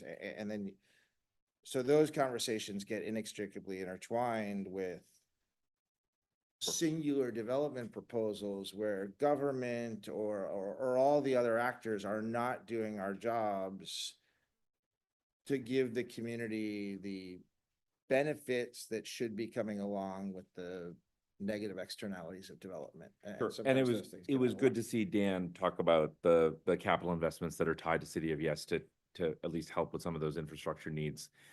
I do though, because my experience with community boards is a little more mixed. I think sometimes it is what you just said. Sometimes Also makes- there are reasonable people in the room. When we were doing the Domino community board meetings for the master plan, one of the things, there was a comment that really has always stuck out to me. They said, okay, you're going to build these big buildings, but please don't have them look like the kind of banal glass buildings that have been built up and down the Brooklyn Queens waterfront. And I think there's a lot of trust in you because of the work that Two Trees did in Dumbo about like building things with some more quality. And so I just keep coming back to again, I know this is not going to win over everyone who wants to defeat a development and defeat housing no matter what. I get that. But I do believe that there's a sliver of people, and it's probably more than we think, that are really concerned about the character of their neighborhoods. And we just talked about height and the ground floor, but the way I'd maybe challenge a little bit that it's not just the street level thing is like, to me, the most egregious example of a super tall ever built in New York City in terms of being out of context was the Empire State Building. If you look at the photographs when the Empire State Building was first built compared to what was around it, it was not just a super tall, it was a super fat. And, but it is a beautifully detailed building and it grew into our consciousness over time. And it does seem to me that, especially sitting in this very important room, that that's an important part of the conversation in terms of appropriateness. I'd agree. I also would just say, as an architect, I'll see things that were done 40 years ago and say, what were people thinking? And often I know what they were thinking. And I'm hoping that what we're doing now, in 40 years, people don't say that, and they may. And the same with the commission. We don't have any preconceived ideas. We don't discuss it ahead of time. We sometimes disagree. The discussions are respectful and thoughtful. But I sure hope that what we're doing now, in 20 or 40 years, people don't say, what were they thinking? Listen, I mean, I've also had positive experiences with community boards, and I wasn't necessarily trying to pick on community boards, but I am trying to pick on the aspect of our society where vocal minorities dictate things that are not in the general good, right? You look at the ULURP process and what development firms have to go through in a ULURP process, and I've seen over and over and over, and you look at the affordable housing problem we have in the city, you can point to hundreds of ULURP processes that we've all seen in New York where, to be really blunt, 5 rich white people who are going to lose their view in some building that they bought nearby or from their apartment nearby is going to hijack a conversation. And those people have a voice because of the way our society is structured. And the hundreds of affordable housing beneficiaries who have to go into a lottery with 100,000 people and have no idea to identify themselves or activate themselves mechanically in that process. And you have an enormous distortion of what I would consider public interests. And that's not good for our city, right? There should be a balanced discussion of all the things. But we do lots of things in the mechanics of how we run this thing we call democracy that actually create really distorted outcomes. And a lot of the really bad policy outcomes come from that, where bad mechanics create disenfranchisement. Well, it's good that that never happens here at Landmarks. We're out of time. Thanks very much, everyone. Thank you. Thanks for Sean, Mark, Jonathan, Jed, and John. This conversation could go on, and it's going to on another panel in 3 minutes. Okay, so give us a chance to reset. You can maybe get a bottle of water, but might be able to smuggle it back in. If the second panel can come up here.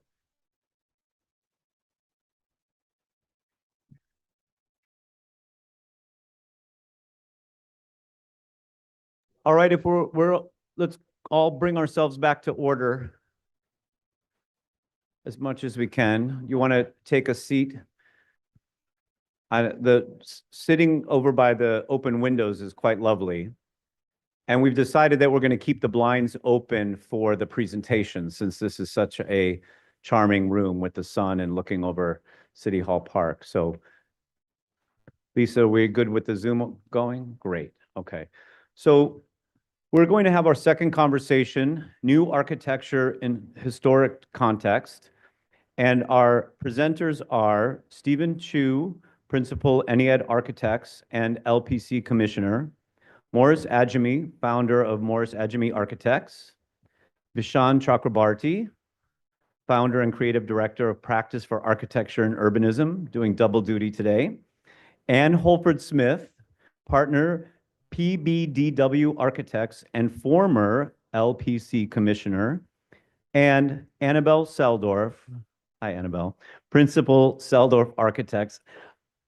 We will be moderated on this panel by LPC Vice Chair Frederick Bland, Partner Emeritus of Beyer, Blinder, Bell Architects and Planners. I'd like to invite Stephen Chu to come to the podium. Thank you. Thank you. Honored to be here today and talking about a topic which I find particularly a passion for myself. I'm sorry. There you go. My name is Stephen Chu. I'm a partner at Inuit Architects, and we are a design firm founded in New York City by the late James Polshek in the 1960s. And for many decades, we've contributed to the contemporary body of modern architecture in New York City. And our work includes a variety of typologies, including education, cultural, civic, healthcare, commercial, and sewage treatment plants. So a variety of work that we do, many of them also engage in historic fabric and historic buildings. I also happen to be a commissioner here at the Landmark Commission. Today, what I'd like to talk about, is cultural performing arts and museum and civic projects, specifically as they relate to the landmarks and contemporary works that are done as additions, interventions, or within their districts. This is just an image here of a variety of cultural projects that have been done in New York City. Each one of them has taken a very different strategy and approach towards how they engage with the historic fabric. And I think that this is a great discussion, very rich with a lot of context, as a lot of topics are covered when we review these types of applications. But this is a great image just to show you the range of what is possible within what we call appropriateness. And so what I'd like to do today is not speak as a designer architect in New York City, but also speak as a commissioner and really about the process of review and proposals that we see that regard cultural civic work. Okay. So in this range of images, you can see everything from one of our projects, one of the first ones that I worked on at the firm for in the past 30 years, which is the Brooklyn Museum, as a very bold approach towards the addition towards a historic building. The Jewish Museum, I would argue, is the opposite, where the addition is actually done to replicate the historic facade of the structure that was pre-existing. The others, as you can see, that we're going to talk about, Annabelle's project, which just opened, the Frick, which is a wonderful, very respectful approach to historic context, and the quite wild and whimsical Jeannie Gangsgilder Center, which is also an addition to the Natural History Museum, adjacent to one of our jobs, the Rose Planetarium. Very different styles with the same historic fabric that they're engaging with. Okay, so let's come to what's really at hand here. What is appropriateness? And this is the term with which we review and look at all the proposals that come through the commission. So what it is in terms of the law defines appropriateness as creating, changing, destroying, or affecting significant exterior architectural features. Okay, so there are different ways to approach the existing fabric. Number two, the protection, enhancement, and use of designated buildings. So the type of use of the building is also very important, factors very much in the way that we review it. Adaptive reuse is something that we're very open to, but what we're looking at is whether or not they enhance the original quality master plan of the existing facility, or if they re-envision it in a way that celebrates the existing structure. So there are many perspectives with which we look at these. And number three, if the work is in a historic district, the effect on the neighboring building. So our review does not just regulate the building and the fabric of the existing structure itself, but everything around it in terms of mass, material, effect to the scale, and the type of structures that are surrounding it. Okay? So the neighborhood and community within which it sits is also something that we really look at carefully. Now, the commissioners consider aesthetics, historical and architectural values, and significant style, design, massing, height, texture, material, and color. So there's a lot of things that you can see in that list that we look at. which means that essentially we will accept a variety of approaches. One thing I want to say is that it's very important to us when we look at the proposals that come to us that the client have a clear strategy. Okay, so that architects will understand what I mean, how you intend to dialogue or have a reference to or reverence or respect or change to the historic fabric has many different possibilities. And how well that's executed, how well that concept is played out, how it relates to the historic fabric are all very important to what we see. I will also point out that the use of the proposed project is also very important, and the needs of the institution that go into that renovation or that addition are also big factors that we consider. Okay? So today, as much as I'd love to share a project that I've done, I'm not going to do that. I'm going to talk about another project that was not done by my firm, but I think is an example that portrays many of the characteristics that we think are successful in the strategy and the implementation of contemporary work in relation to its historic fabric. So what I'm showing you right now is Renzo Piano's project by Binder Bell, also involved, for the Morgan Library and Museum. Excuse me, the plan and the model are flipped. I hate it when that happens. Anyhow, just look at the model, because I think the model is very exemplary of the concept and the strategy that Renzo's office portrayed. The existing structure is done in wood. The contemporary insertion is the white piece. So the strategy in this project was really to inhabit the heart between the existing structures, minimize the amount of facade that approaches 36th, 37th, and Madison Avenue. Madison Avenue really invites you in through a contemporary facade, but within the structure and fabric of the historic three buildings that are around it. So it does several things that I think are very strategic. It has this clear dialogue and expression of the contemporary work in relation to the historic fabric, and it creates a very strong dialogue. The other thing it creates a very clear concept of how the circulation will enrich and celebrate the historic structures from the rears of where they currently or where they were. This obviously is a very surgical, expensive, but very detailed project. What I really appreciate about this job is that it took the history and tradition that the masters left us with detail, scale, proportion, and implemented them all in contemporary fashion. Okay. Another thing that was done strategically well, if you look at the sections on the right, is that they chose to increase the square footage, which was a part of the program requirement, by place. Uh-oh, is that a fire alarm? Too loud. Hello? Shut off.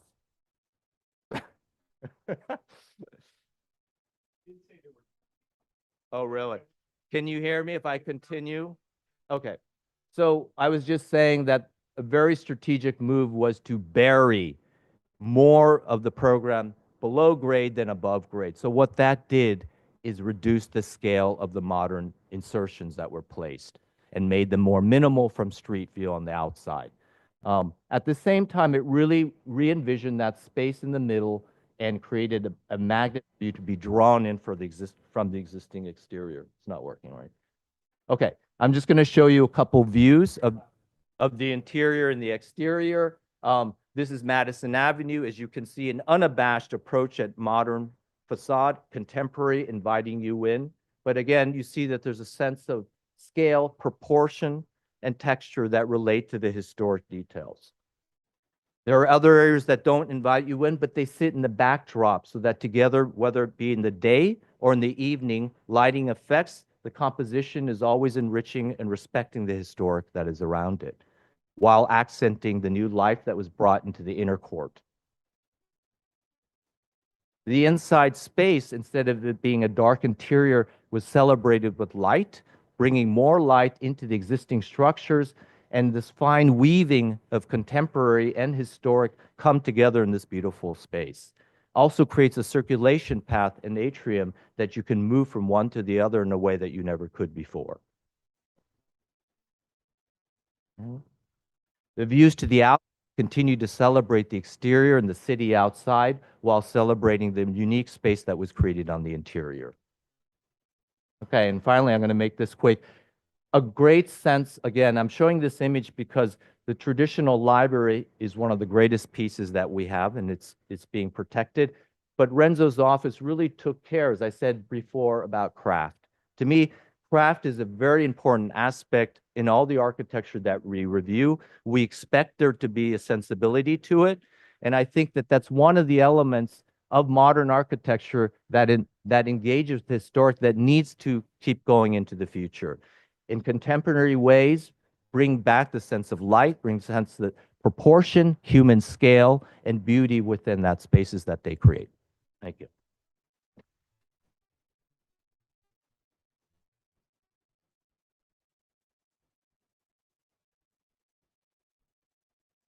Hello, good afternoon. I think it's or it's close anyway. I'm okay without this. Oh. Hello? Hello, hello? No. We're done? Like, should I just go? Okay. Hi, I have a lot of slides, so I can go through those quickly. I did want to make a few thank yous, but if I took the time that I really needed to do that, it would take up all the time I have. But anyway, I'm going to make a few, do a few thank yous and shout outs. Tom and Sarah, thank you very much. The panel, all of the commissioners and staff at the Landmarks Commission who we work with, and I have worked with for the past 30 years. I also want to give a shout out to Bob Tierney, Meenakshi, and I think Jennifer Rabb was here, who I've worked with over the years. When I get to the projects, I really want to just show how the Landmarks Commission doesn't limit development and doesn't limit creativity.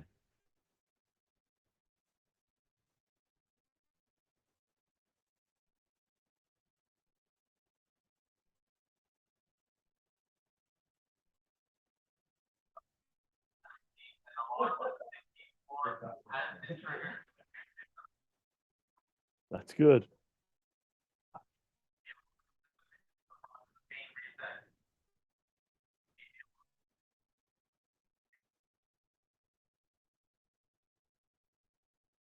Hello again. I'm going to go fast. I just want to make the case that Landmarks Commission doesn't limit development or design.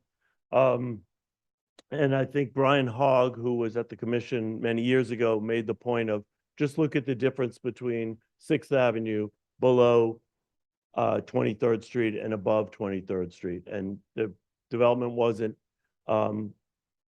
limited, and also those neighborhoods thrive, I think, the Landmarks neighborhoods. So I'm just going to go straight here. I studied and worked with the Italian architect Aldo Rossi. I was drawn to his work. After growing up in New Orleans, I was in a very historic city, but was not really drawn to the work and the architecture that was happening. It was just simply mimicking a lot, at that time, mimicking the historic fabric. And here Aldo in the Teatro Mondo made a new building that both related to the landscape or the cityscape of Venice, but also recalled 16th century floating theaters that were prominent at the time. I then had the fortune to work with him on the Scholastic building, which I finished after he passed away. And that's really where I honed my approach to context and research. The Theory building was the first building I did on my own, which was the first new building in the Gansevoort Market Historic District. But I just talk a little bit about Scholastic because that really set the foundation for how we approach projects. And it's really looking at context. It's where where I met Bill Higgins of Higgins and Quaysbarth, who we still work with, who've been great partners in creating the narrative for a lot of the projects that we work on. And here we looked at how cast iron buildings were built, ordered components from catalogs, and then looked at the site, both on Broadway and created something that had a classical and a mannerist approach. And then the opposite facade on Mercer, which really embraced the more working side of the block. And so I just put this up just to show that we've had over 40 buildings approved by the commission in 21 different historic districts. And I think that the crux of really working in those districts is understanding and starts with looking at the district, the designation report and building a story. And I'll show you some projects now. The 4 projects I'm going to show you are 837 Washington, which is was a Samsung building. The that's not the Teatro Mondo. That's a Sterling Mason. The Scholastic building. No, wait, sorry. 83 Walker. These titles are all wrong. And your model was flipped. This is even worse. Okay, just so you know, this is worse. And then the Grand Mulberry, which is not in a historic district, but we applied the same thinking to that project. And I'll just go through really quickly. And this project started the way a lot of the projects that we work on with a client that calls up and says, I have a really crappy building that I want to tear down, but apparently I can't tear it down because it's in a landmark district. So I originally called Sarah and said, what do you think we could get approved here? She said, maybe 2 stories. And the client said, that's not going to work. And so we came up with an approach that really got all of the FAR and created this juxtaposition of 2 buildings that are coexist on the site. And that building takes a lot of cues from the site, the neighborhood, the High Line. I'm gonna keep going. That was a building as it was. The reason why this was an individual landmark is it was a purpose-built meatpacking structure, and there were only a few of those in the district. So some of the influences for that project, crumbling piers, Richard Serra and the High Line, looking at the way the grids intersected at the site. This is a quick animation just showing the way that the building was built, and then some images of that's a render, the actual building, details, and a view from the High Line. I said earlier that I didn't want to copy or mimic existing buildings, but that's exactly what I ended up doing here. When I started looking at the structure, well, this was a non-contributing building, which we made a case to demolish. When I started looking at the site, I kept drawing buildings that looked just like the building next door and said, well, why not make it exactly like the building next door, but to overlay something that would distinguish the building. And many of the warehouse buildings in Tribeca North were added onto over time, and as they were added onto, the materials changed. And so I thought that that was one idea. Another idea was the way the site was pretty much divided the block in half. And I thought about the Issei Shrine in Japan, which every 20 years is renewed. And here you can see it when the new building is in its pristine, pure form, and the old building is about to be torn down because they would alternate. You got the job. You gotta go next. You're hired. I'm done. All right. You're done. Bye-bye. You're done. I'll just do this. How's that?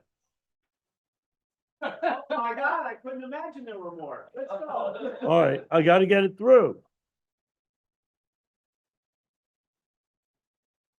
That detail I didn't like. I'm done. All right, all right.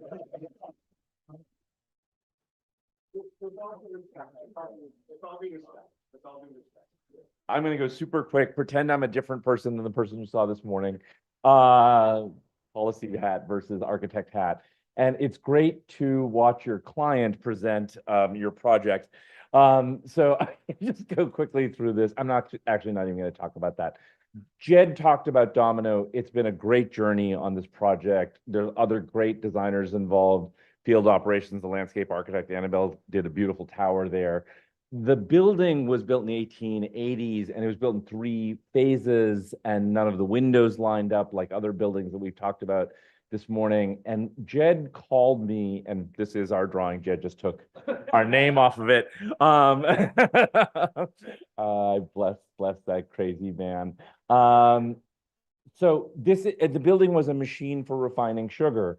And so it didn't have many floor plates. It had this condition of steel tiebacks holding up the brick facade. And he called me and he said, look, the problem is, we can't expand the size of the windows. It's a landmark.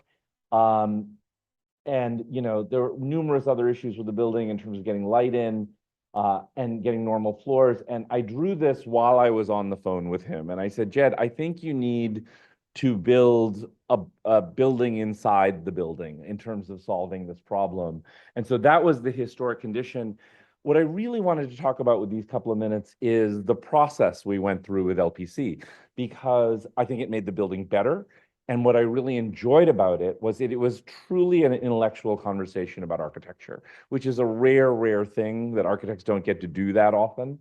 But this was the historic condition. This was the condition we proposed many years ago at the LPC hearing in terms of saying you could emulate the old condition, have a new series of ring beams and steel tiebacks to hold up this very modern curtain wall building. The arch came later.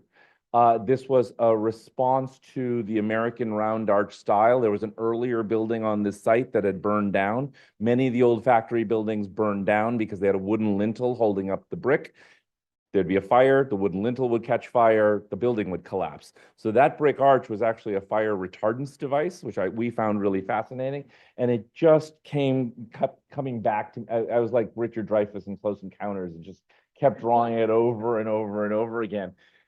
But what's interesting, I think it's really important to say that sometimes even the simplest of ideas take extraordinary technical solutions. This was a solution to create a gasket that allowed the historic brick curtain wall to move differentially than the glass curtain wall. And so that is now rendering to reality. Lisa Switkin, the field operations, had this beautiful idea of creating a vertical garden in that gap. There are 23 pin oak trees growing there, as well as numerous fake plants, as Jed was happy to point out. And then that arch space at the top, which is an event space.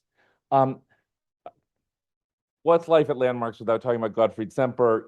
Style is a very challenging topic for us to talk about in architecture. And yet it was really important to talk about it at Landmarks. And so we showed this slide, and it was just fun to bring out some stuff from school and say, there is an idea about what style means for an object like this and how the new relates to the old. And the thing I really want to stress is there was no attitude from LPC about making the new thing disappear. And I think when you travel in Europe, you travel in Japan, you see historic things and contemporary things juxtaposed constantly. And I think we are getting past the moment where we have to pretend the new thing doesn't exist, and are getting more comfortable with our own history and culture as a nation, as a young nation, that we can allow new and old to exist in juxtaposition.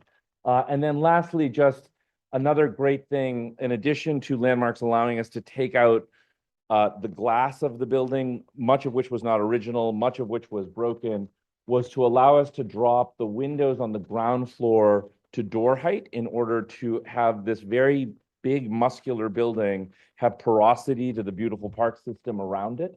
And so it's really great to see the way that works, including the fact that during the master plan, we felt very strongly that there should not be a building next to Domino and between Annabelle's building and our building, so that you could experience the landmark as a full volumetric idea, as opposed to pastiche from Manhattan. And we think that's very successful. You know, it's really fun party space too.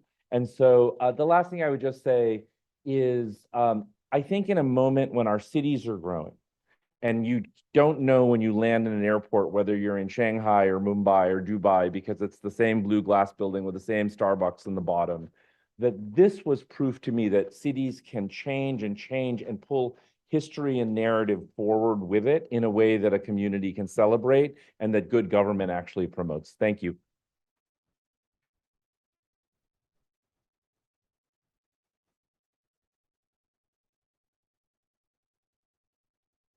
Morning. I'm gonna be very, very quick here.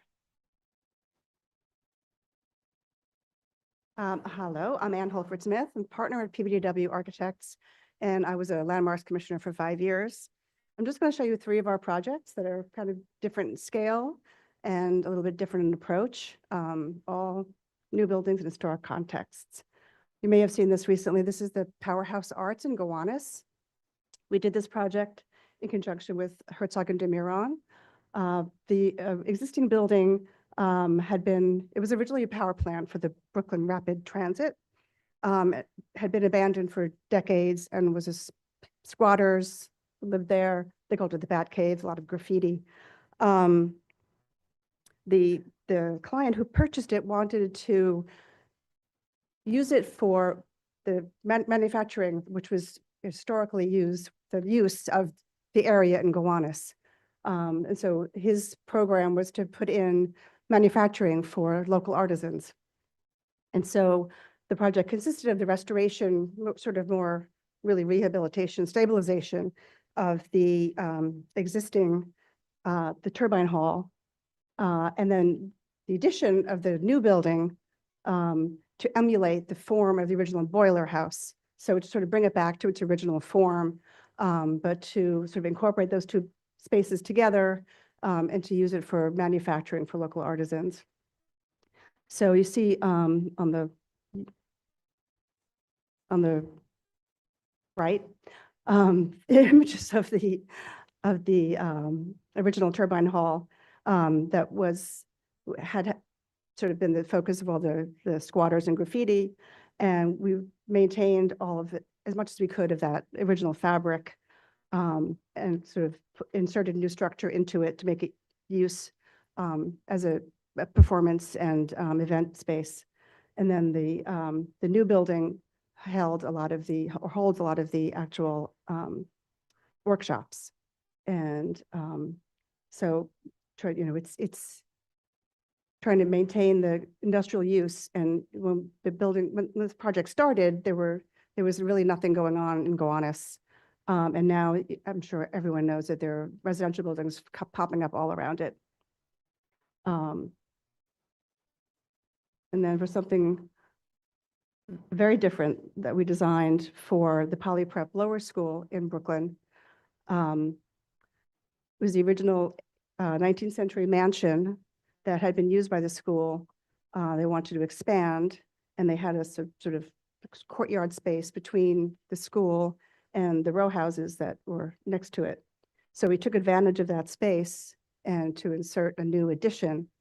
And the approach was to do something that was respectful, but very much in dialogue, but in contrast with the historic buildings in the neighborhood.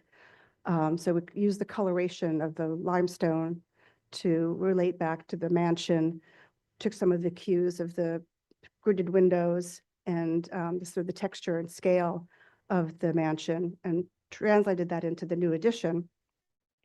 And also help, so we sort of use the scale of the bay and the windows to relate to the brownstones, which you kind of see coming off the side of the page. And we had done this project. The client was in a bit of a pickle because they had a previous architect who wasn't able to get the project approved at Landmarks. The client eventually found us, and we got this approved in 15 minutes at Landmarks. Greenwood Cemetery, if you don't know it, is an amazing place. It's a National Historic Landmark. It has a few individual landmarks as well. And we've done a lot of work there, both new and restoration. this is showing some of our new buildings, the mausoleum, which is the granite building with the glass center. Sort of took its cues from the sort of large family mausoleums that are this white light colored granite. We kind of made that the sort of the large stele of crypts, and then inserted the glass, and it spans 4 floors from the bottom of the hill to the top of the hill, and you sort of go from the bottom to the top. And at the top, we use references to a lot of the obelisks that are in the cemetery with the 2 glass pyramids. We used a similar form for the columbarium, which is the image on the side. So this is very near the entry gate, which you can see in the photo. That's one of the landmarks in Greenwood Cemetery, the Upjohn brownstone entry gate.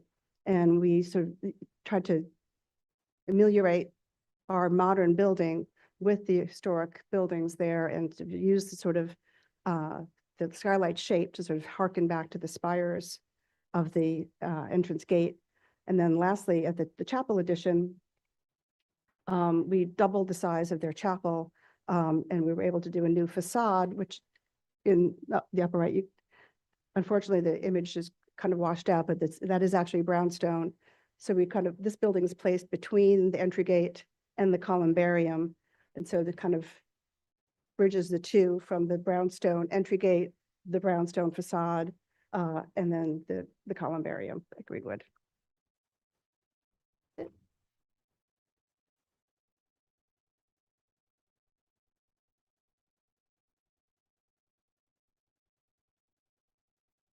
So the hardest thing, and the thing that will take the longest, is for me to know how to operate this thing. Welcome, hello. Just very quickly, 3 projects everybody has heard about. You haven't had a chance to not hear about it. The renovation of the Frick.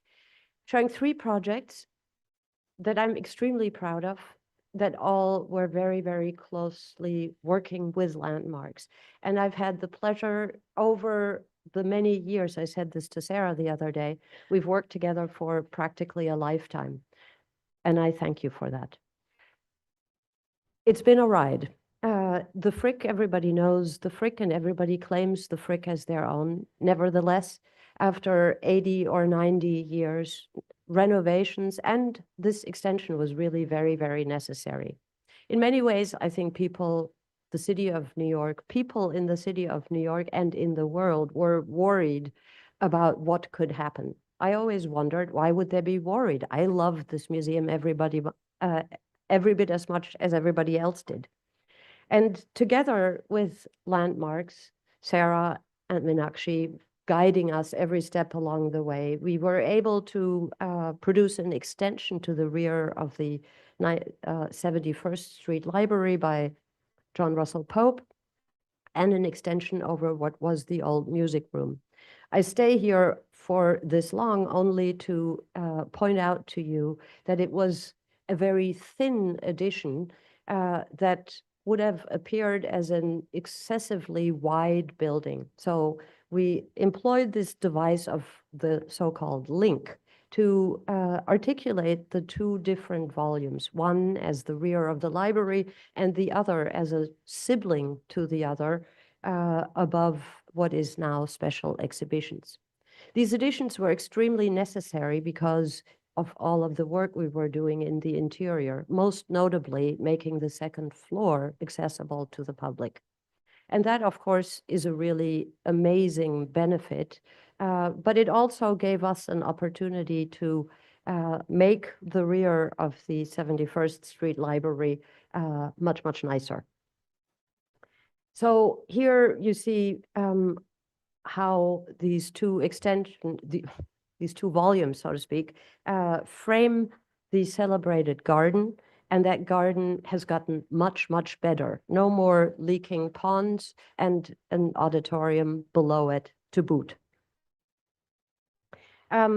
what was really important to us and to Landmarks was to make the building accessible for everybody through the same front door. We were able to provide a very simple and almost lyrical accessible ramp. And it is really my pride to see how very much in use it is. From there, going backward to the Neue Galerie, that was really my first public project. And I saw Jennifer earlier, and we were talking about how this wonderful Career and Hastings buildings had been neglected for a very long time. It had been the Evo Institute and housed documents mostly. And so it was in terrible shape inside and out. By the time that we were almost by coincidence appointed to this project, we were handed a set of drawings that called for the interior grand staircase to be demolished. My instinct was to really stick with the building, to discover all of the qualities of the original Career and Hastings architecture. And there was really nothing on the outside that we wanted to change, except one thing that we found had more debate than I expected. That is to provide a ramp on the outside of the building to make the building accessible, which overall was actually very, very complicated. Of course, there were also rooftop extensions for HVAC. And other than that, I feel like all we did gave the building a huge amount of love. And there is that objectionable ramp that is very, that people have nevertheless gotten used to. Inside, of course, the building is fantastic. And here is that staircase and the beautiful skylight that really kind of creates a sense of place. And Landmarks didn't have any jurisdiction over that. This is a topic, of course, that is hugely interesting and important to talk about when we think about how we think about architecture and urban planning in a much more holistic way. What do buildings do? What can they deliver? How can they change? A very different situation is number 10 Bond Street, where there was an existing 3-story and a single-story building. And over time, Landmarks helped us to produce this building that is really right on the cusp between the cast iron neighborhood and the sort of further north brick solid loft type buildings. Needless to say, I can wax on about it, but I'm proud to be next to Morris's building, and the sort of rather exuberant application of the terracotta is still something that I take a great deal of pleasure in when I walk by it every day, because it reflects the light in a very beautiful way and is very clearly referential to the sort of industrial loft type buildings that are part and parcel of this neighborhood.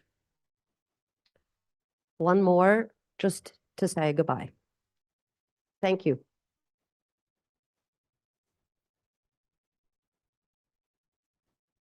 Okay, I knew we were going to go over time, but we have exceeded my expectations. I'd like you to please take your seats at the panel. If you guys can stay just for a little bit longer, we will convene this panel.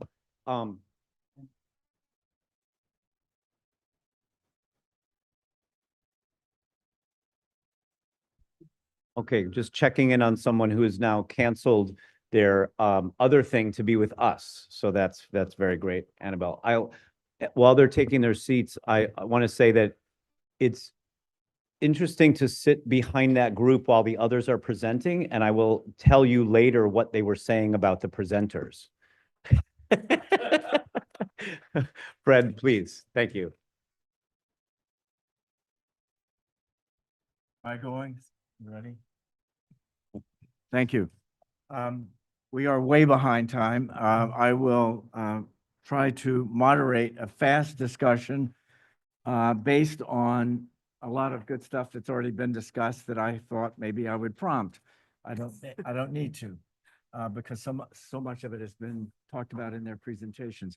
You get architects talking about their projects, and they do romance. So we've already fleshed out some of the thoughts that I was going to try to flesh out. I just want to say that when Mayor Bloomberg appointed me almost 17 years ago to the commission, I thought I had twin goals. One was, of course, to be sure that I had and was always looking out for preserving the great heritage of our beautiful city.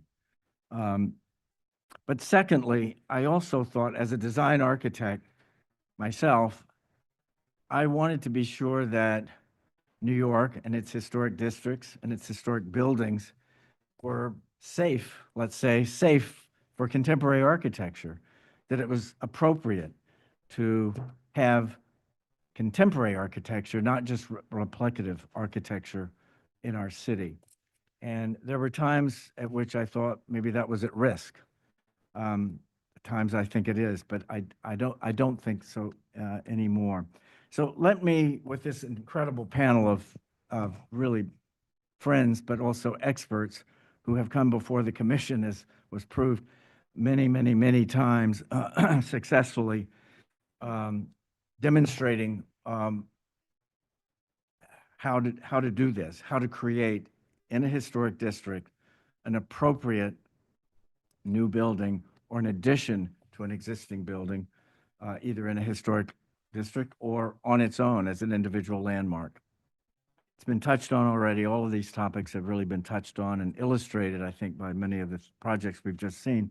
But I thought maybe we could quickly talk about a few things, just as a group. I'm not going to call on you individually. I'd just like for you to, let's have a discussion.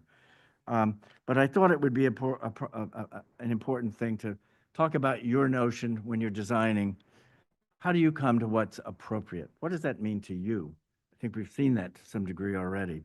But that's the word. The whole landmarks law is based on that one fabulous, subjective, crazy word, appropriate. It changes its use over time, and even week to week, whatever 6 commissioners decide it might be, that's what it is that day on that project. So appropriate, but also related to that is, of course, context. So tell us how you think about context when you're thinking about appropriate. And also, I'll just add, I was going to add this in a whole nother discussion, but I'm going to condense this. Talk about your thoughts about what precedent means. I know what it means to me, but I think precedent is also important or not important.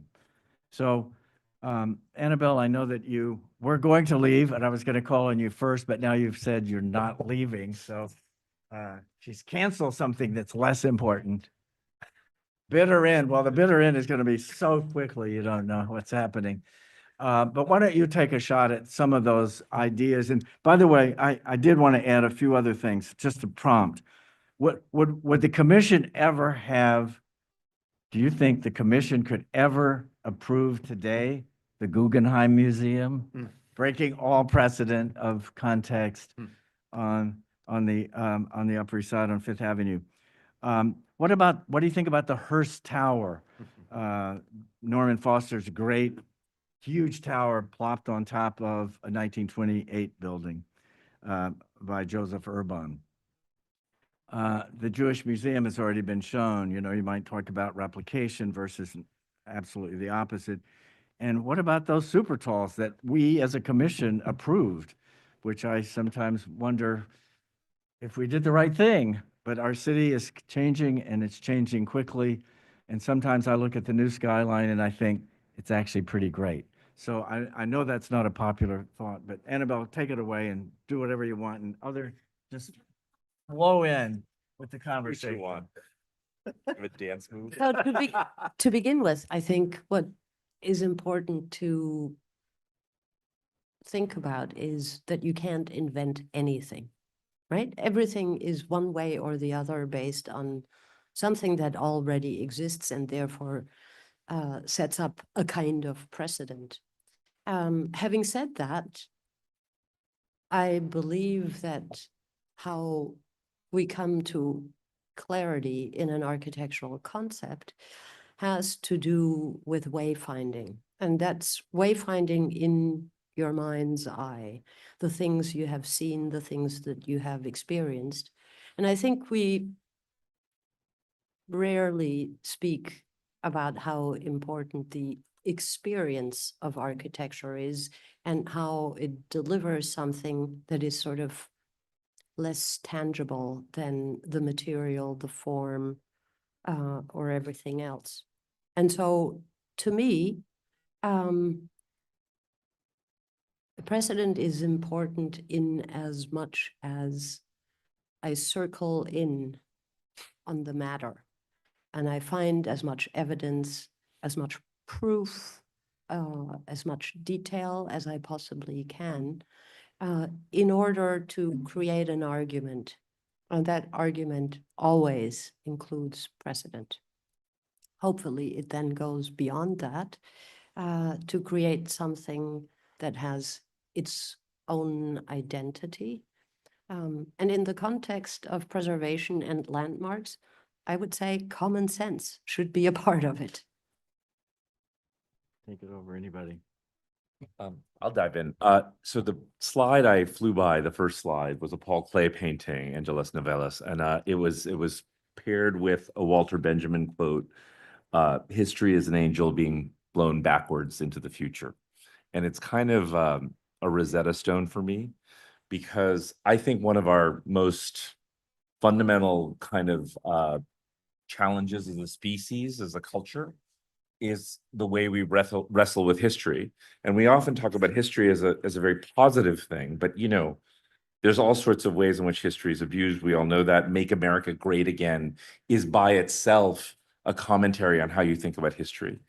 And so I think in the 20th century, you know, there was this idea about starting from scratch. Today, I think there's much more this idea of palimpsest and the layering of history. And so I was an art history major before I was a planner and an architect. And I think I constantly look for those cues, and sometimes they are narrative based and it's something that's coming out from the community or culture. Sometimes it's very, you know, we're expanding I.M. Pei's Rock and Roll Hall of Fame. And in some ways, the entire expansion design is coming off a mullion, right, in the original pyramid. But that's part of the layering and the fabric of the thing that you then read. You know, Diana Akers talks about how you read before you write in architecture. And so to me, that's what it's fundamentally about. And so we just use the word context, I find, too two-dimensionally. Well, I think context can be very confining as well as enlightening. And I think part of what we've been seeing, maybe for the past, not so much in the past 10 years or so, but before that, it sort of meant lining up everything and getting it right, maybe having a new way of having windows articulated, but it all had to be there. And I think we're breaking free of that. It was Ada Louise Huxtable who 20 plus years ago, I don't have the quote, I wish I could say it from memory, but she said, replicating the past is a problem. Embracing the new is all about the future, and that's real and that's legitimate. She also loved this combination of old and new, and said it was the most interesting architecture of the day. And that was probably in the late 80s when she said that. And I still feel that that is the most challenging and most interesting architecture of today, new and the old combined. Anybody else wants to pick up on that one? I would agree with that, Fred. I think it's the most enriching, and I also like what Annabelle was saying about experience. I really believe that designing is, in many of these typologies, especially cultural, about the experience. So when you're designing, you're really thinking about human scale and movement. And I think that in that experience, this dialogue of existing and new really reveal themselves to you at a whole other level. I think that what we look at, I think, is so complex that every case, and we talk about precedent, is different for every project. Material scale, amount of existing fabric, amount of new contemporary work engaging with it. That's why appropriateness is a broad term. And I think that that's what's great about the word, is it allows us that leverage and freedom to look at each case and examine it and make a determination for what is appropriate. There's no textbook answer to this question. And I think that all those factors are important.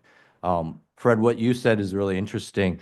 I think that as commissioners, we do not discuss these proposals before they come. We don't discuss them as a group. We each one give our opinions to them. But having that understanding as a general group is very important. And I also will say that collaboration, we really see this as a collaborative process, and that spirit of working together, I think many of you have said this earlier, is that it improves the projects. Attention to detail, attention to context is something that I think is just good design and should be done in any context that it's done. In this case, we are here to help ensure that more focus is done to it. And I do truly believe that the process creates better architecture. And I love that type of collaboration that we have with the architects that come before us. We're really colleagues, and together we want to create something great for the city. Good, thank you. Yep. Anybody on this side want to tackle any of these issues? I think when you're working in an historic context, it really raises the bar. Stephen, just to carry on what you're saying, it really raises the bar of what you need to design. You know, you need to sort of show respect to your context and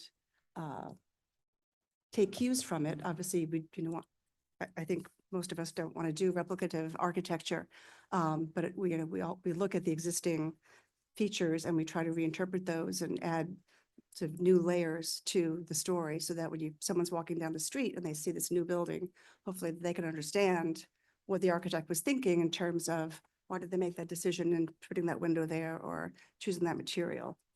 And I would just like to add that I think the historic districts weren't frozen in time, and I think they're still alive. Otherwise, we'd have Colonial Williamsburg where we didn't do anything, which is appropriate for that place. But I think we need to look at those districts. Like if you think about Ladies Mile Historic District, which started with stables and 1- and 2-story buildings, and then had very large loft buildings, find the thread and extend that into the future. And that's how I think we can create things that are appropriate to understand the connection, both formally and culturally and historically. Absolutely. Let me pose one last kind of thought and then we'll wrap.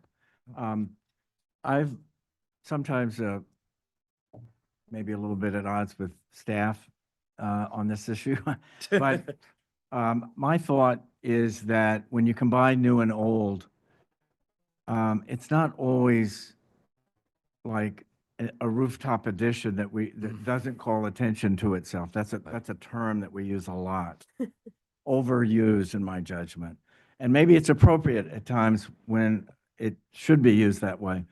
But what about the case of Norman Foster's great tower on top of Joseph Urban's great 6-story building? It's a new building. It's a new building. It's not a rooftop addition on Joseph Urban's. It's a new building.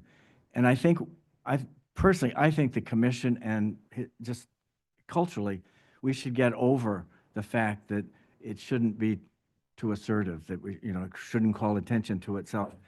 Damn it, if these architects can't call attention to the work they do, we're in a bad place as a city. And I think it's a careful thing. You have to, use the word appropriate, because it's not always appropriate, but sometimes it is, and we have to just break free of that sort of constricture. If anybody wants to take that on, or we can just, you can all say yes. Fred, just to say to comment about that, the quality of the work of the contemporary pieces that we see and the scale of them, and back to the craft and the issue of detail and good design, because at some point, what we're saying are modern contemporary buildings today will be landmarked, hopefully in the future. So I do think that we have to think about that. It's not that what we're doing is just a backdrop and contemporary work to a historic structure. At some point, it's going to come forward and become the predominant. So, and also be protected as this period of time in design expression as we move into the future. Anybody else? Annabelle? I'm a little bit less interested in one or the other, but I'm more interested in producing good architecture. Yeah. And needless to say, we're not going to offer a rooftop addition to the Pantheon. Inappropriate. That would be entirely inappropriate. But Tower. They put two towers next to it. Yeah. that's right. I mean, a little bit of it is obviously subjective, but it seems to me that if we don't want cities to atrophy and become sort of museal, then we have to make allowances. Nevertheless, I think that what LPC does is they challenge the architects, and I think it's less about the reining in the activity as such, but really focusing the conversations. And I'll say again that on many occasions, I've felt that if we were sent back to the drawing board, it was always for the better. Because the arguments that were brought forward were things that were either underdeveloped or not articulated enough. And so the process of producing good architecture, I think, has to include these questions, but it shouldn't end there. And I happen to not love that Foster building, but Well, that one's too short. yeah, I think that it is actually true. It actually, it is too short. That's right. But I just wanted to say that it is absolutely about having everything Annabelle just discussed in terms of the discussion, but it also, if we are in a golden age, I would argue, for architecture, for new architecture in New York, compared certainly to when I was a baby architect here. It's interesting to note that any number of those buildings went through a landmarks process, the really good ones. Finding the really good ones that did not, and that's not just about good architects versus bad architects, it's about the clients feeling the onus. I mean, you heard Jed say, I think somewhat fittingly this morning, that he would have torn down the factory if he could have, right? And so this is, one of my questions coming out of this morning is, how can some of these kinds of conversations, not necessarily more process, extend to like the non-landmark parts of our city where people are absolutely demanding better Are quality there any? architecture and not getting? Are there any? Well, I landmark actually, I parts of think the that's a city? great point Oh, because I was thinking about the High Line. The High Line was not landmarked. Right. It was that community that treasured it, protected it, and made that happen. So I think that's a wonderful story where the people actually recognize what Landmark is trying to do as well. And ideally, the whole society here has that appreciation for our built I environment. give Stephen Hall the credit for that. He used that in his architecture classes over and Oh. again. There were more architecture projects in the I'm architecture gonna stick with schools. Rob Hammond and Josh David, not Stephen Hall. Did those I know, many years I know. before. As What you're hearing, we're wandering into now beyond landmark issues, but we're wandering into the idea of design. And the city really only has one commission that constantly and consistently deals with design. Yes, City Planning Commission does to some degree, but more bulk and setback. We look at every little detail. It's the only commission, only agency that does that. So I would propose that we round applause for 60 years of doing this.